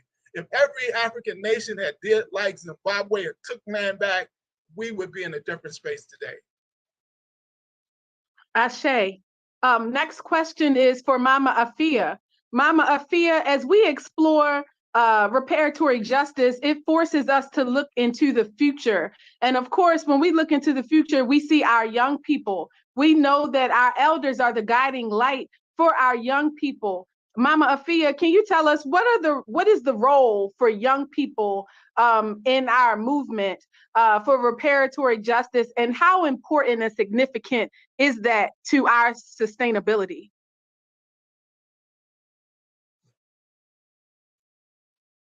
It's critical to our sustainability.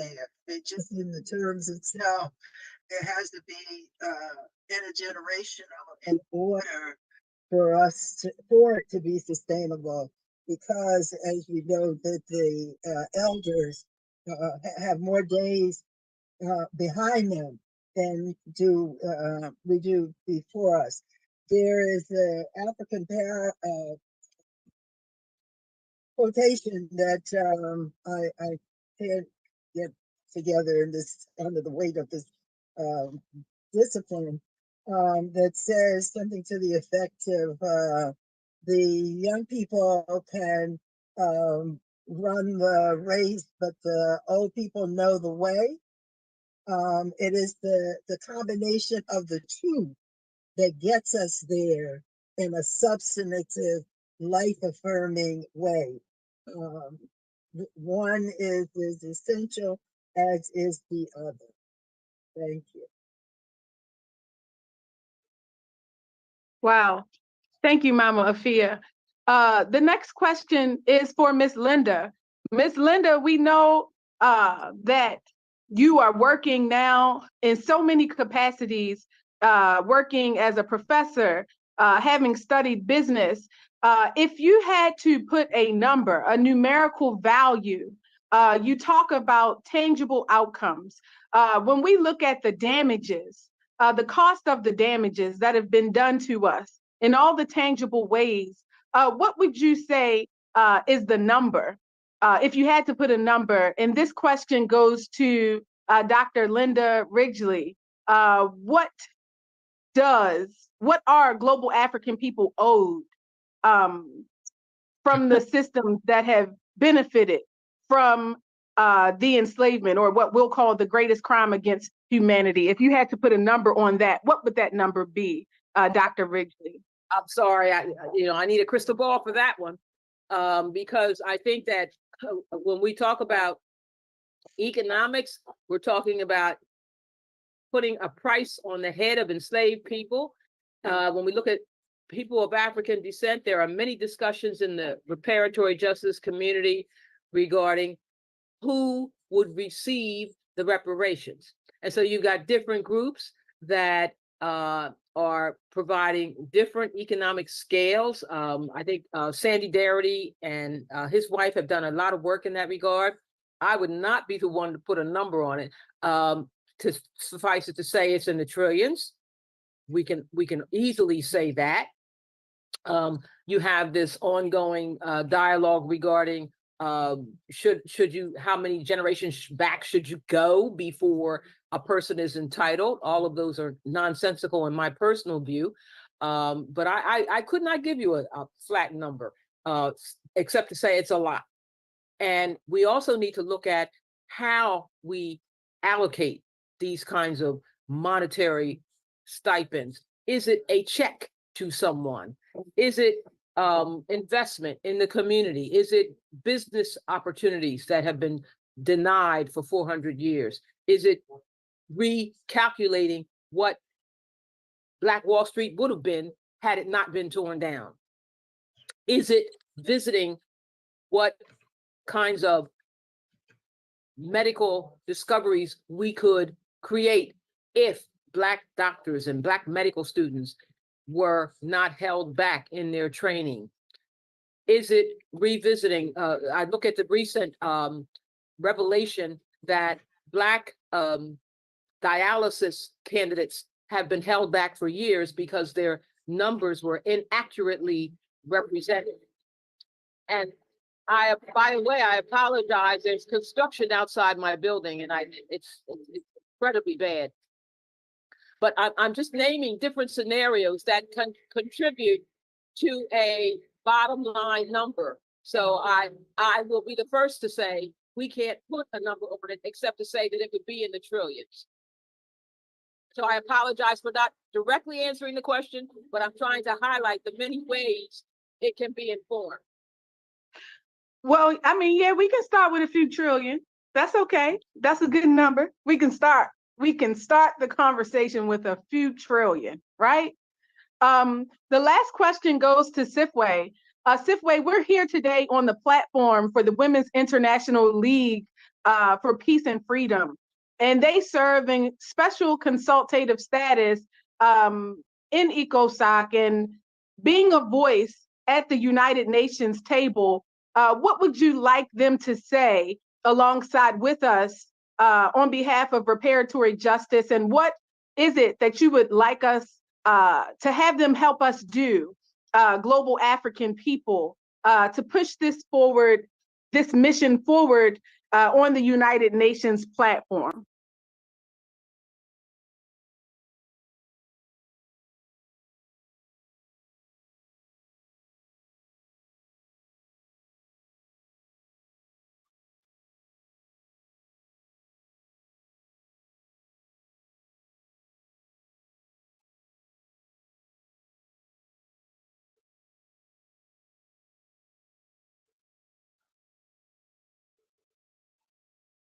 Kim, you're on mute, Kim. You're muted.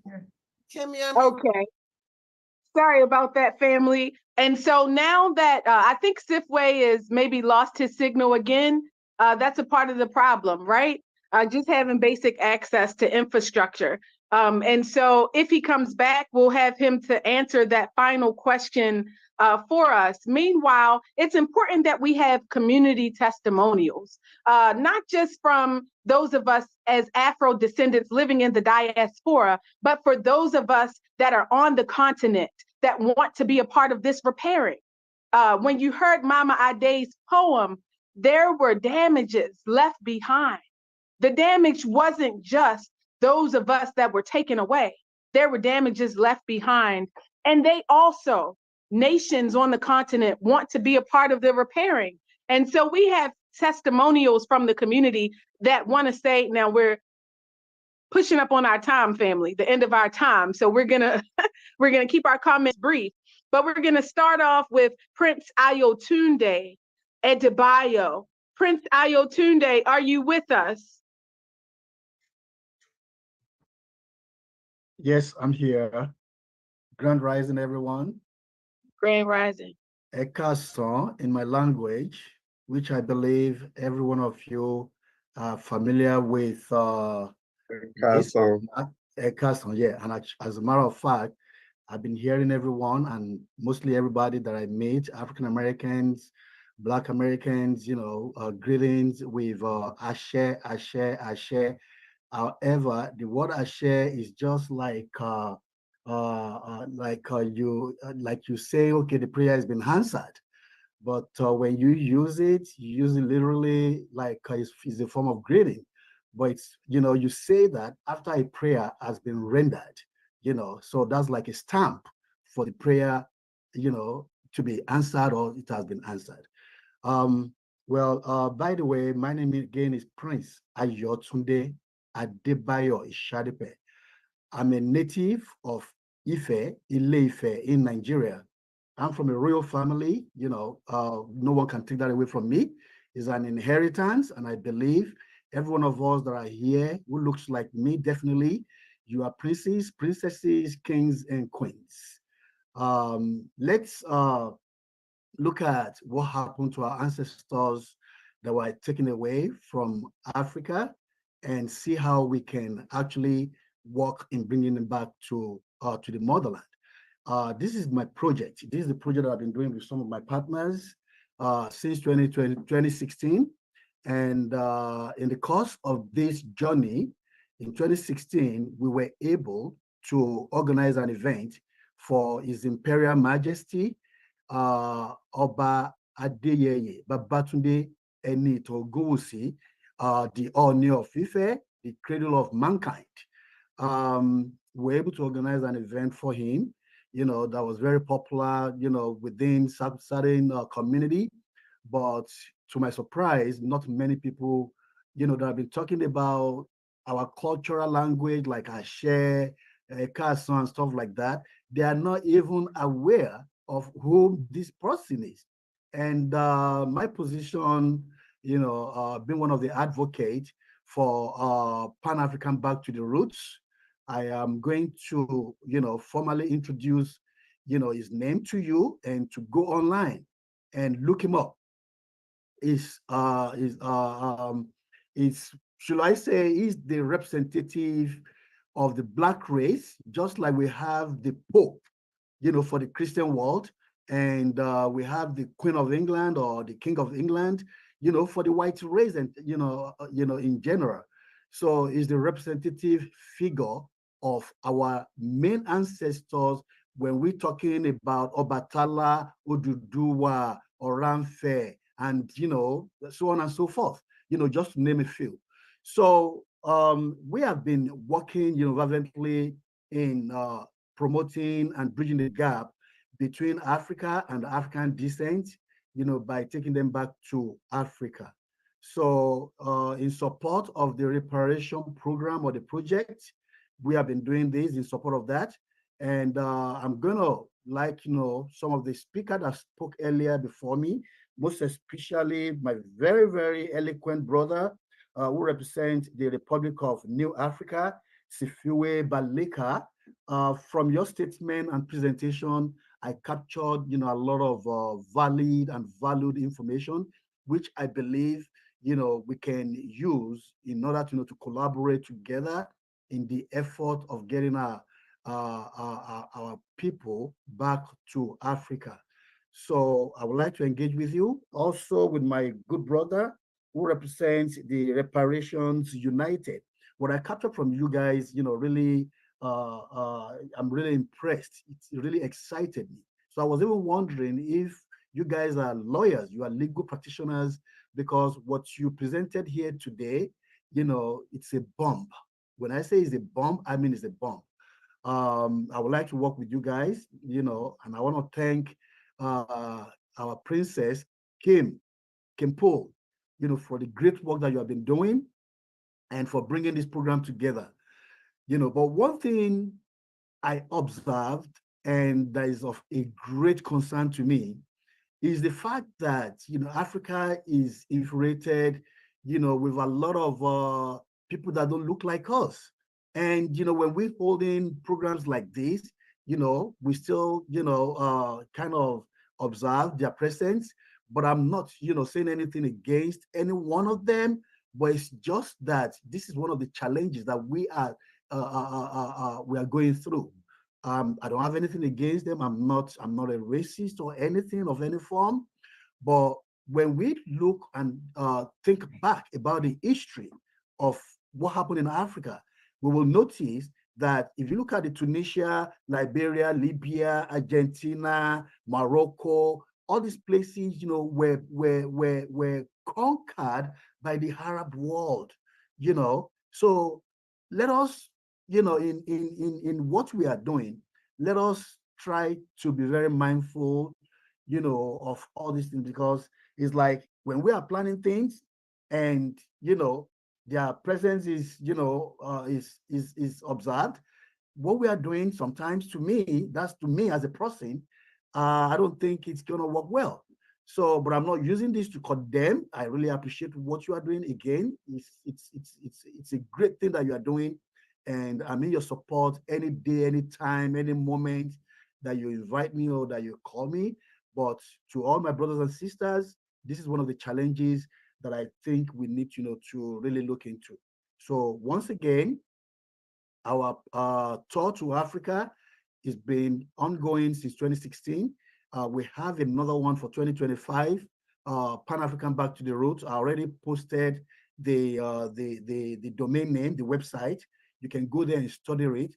We have a lot of professionals, and if you are also a professional who is interested in talking about the history of African descent here in America, because in Nigeria, for instance, or in Africa in general, not every one of us, you know, learn the history of, you know, the transatlantic slavery in detail, you know, compared to what I'm hearing here on this platform. So in this regard, you know, we are gladly inviting, you know, interested speakers that would like to speak, because during this tour that we are having to Nigeria, Republic of Benin, and Ghana, we have a conference, we have workshops, we have rebirth and naming ceremony. Yes.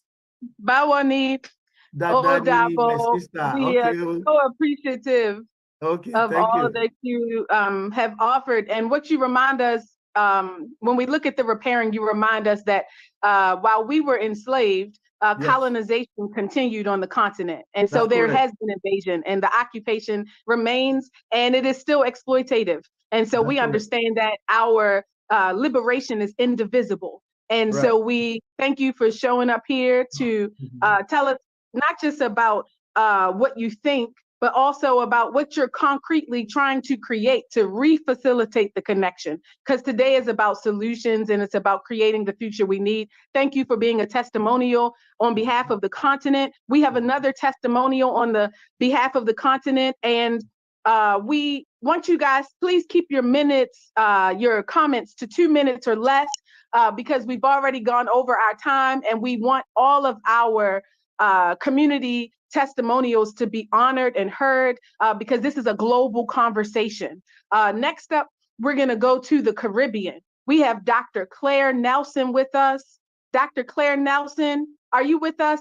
Can you please tell us more about the solution? What is the solution? What is the ideation around the future? What is the remedy, the repairing? Dr. Claire.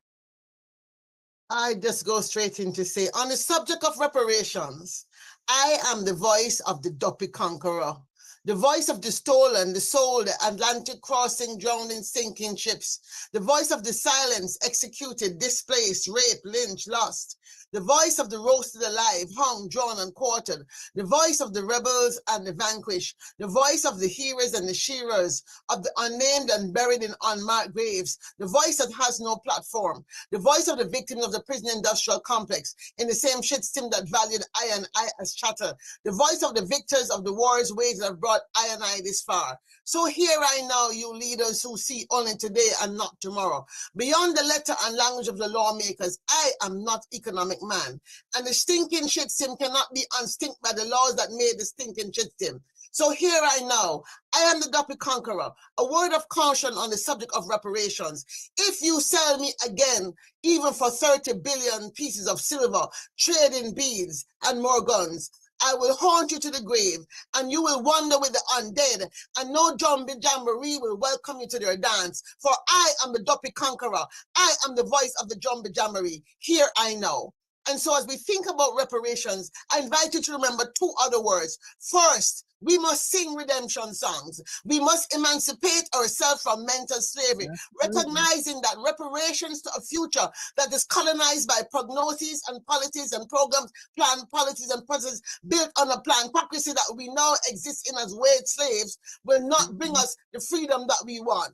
We must rise up to construct and reconstruct and regenerate a new gospel of economic man and rise up a new vision for a new world order, recognizing that we are indeed a new genus. We are not just new Africans, we are new Americans, because we are Homo Africana Americanus. We carrying us the blood of the vanquished and the victor. And with that, we have a new mindset to create for human society, not just African society, all society. For was Africa the cradle of Mother Earth, the cradle of human birth? Was the Mother Africa the birthplace of all humans? And so as a new genus of Africa, of African Americas, it's up to us to rethink human purpose, power, and procreation to create a new reality, not just for ourselves, for those themselves who must also be restored to rightful order in relationship to all of us as human species. And so, my friends, I call for not just reparations, but redemption and a regeneration story. Thank you. Thank you so much for representing our powerful voice from the Caribbean. So appreciated, Dr. Claire Nelson. Next, we're going to go to our Afro descendants living in Europe. Do we have, let's see, out of Geneva, are you with us? Namboka, representing the Afro descendant voice in Europe. Namboka, are you with us? Yes, I'm with you, King Paulie. I hope you can hear me. My system can't let my face show. I'm honored, I'm happy to be part of this world brotherhood. I am grateful for the chance being here. I've listened. Unfortunately, my system didn't start on time, but I've heard the word of wisdom that have been given to us by the speakers I've been able to listen to. I didn't sleep last night. I've been animated by the spirit of the brother who is not anymore, Antenor Furman, the man whose life, intelligence, energy, and patience fires me ever since I discovered the book he left, Africans in this world on this earth. And he appeals to us to be stronger, stubborn, resilient, and focused. Our survival is dependent on our unity. Pan-Africanism is a word that is said on lips of people living on the continent, but probably without profound analysis of how it was born, of children of Africa, descendants of the Africans that were taken forcibly from the continent, enslaved, reduced to mere objects. And yet, according to Antenor, this did not kill, this did not extinguish the fire, the brilliance, the courage, and the positive thinking that will be the instrument of our liberation. On the day we call the Juneteenth, the Juneteenth, yes. I'm honored to be saying together with you that we are one family, not just Africans, but humanity as a species, as a race.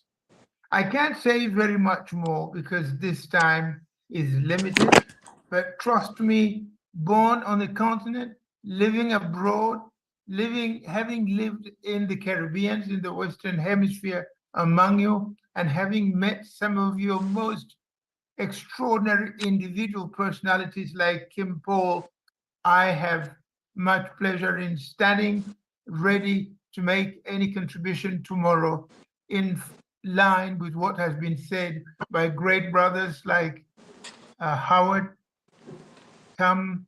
I've also listened to Mama Mwangaza Afia and Spiwe Baker. I can't name everybody, but I'm made to feel proud as an African standing where I am. Thank you, and please your clemence on me for being a little long-winded. I thank you. I love you all. No worries. We thank you for representing our Afro descendants in Europe. We stand with you in solidarity. Know that we are together. Last but not least, we have one of our very own Wilf sisters from Wilf, Philadelphia, Mama Sheila. Are you with us? Can you give us community testimonial, helping us to see inside the case for reparatory justice here on Turtle Island and for Afro descendants around the world? Miss Sheila.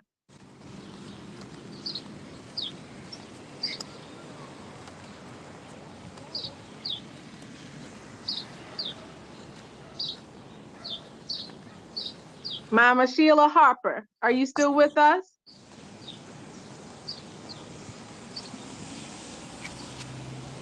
Okay. Well, family, we want you to know that this is only the beginning. This is just the first step towards a long relationship between global African descendants that are moving and building for reparatory justice around the world, and our newest ally, our not just newest, because as Mama Afia and Wangaza said, they've been supporting us since the Durban Declaration. They've helped to make space. And the question becomes for us as this generation, how are we asking them to show up now? What are we encouraging them to do? And so this conversation continues. We're creating a commemorative journal to acknowledge today all of our presenters on this platform. That will be the first step. We will stay in touch with all of you, and we look forward to our continued beautiful struggle together. A luta continua, the struggle continues, a beautiful struggle because it demonstrates our capacity for resilience, our brilliance, our ability to survive and overcome, our transformation. We are better because we have transformed into the byproduct of the most resilient people in the world, because we have overcome, we continue to overcome, and we have survived the greatest crime against humanity. And our survival continues. Thank you again. Shout out to all my sheroes in the room. I see you. Thank you to all my sisters and Wilf around the world that showed up to have this conversation with us on this first international annual Juneteenth commemoration and reparatory justice webinar. Peace and blessings.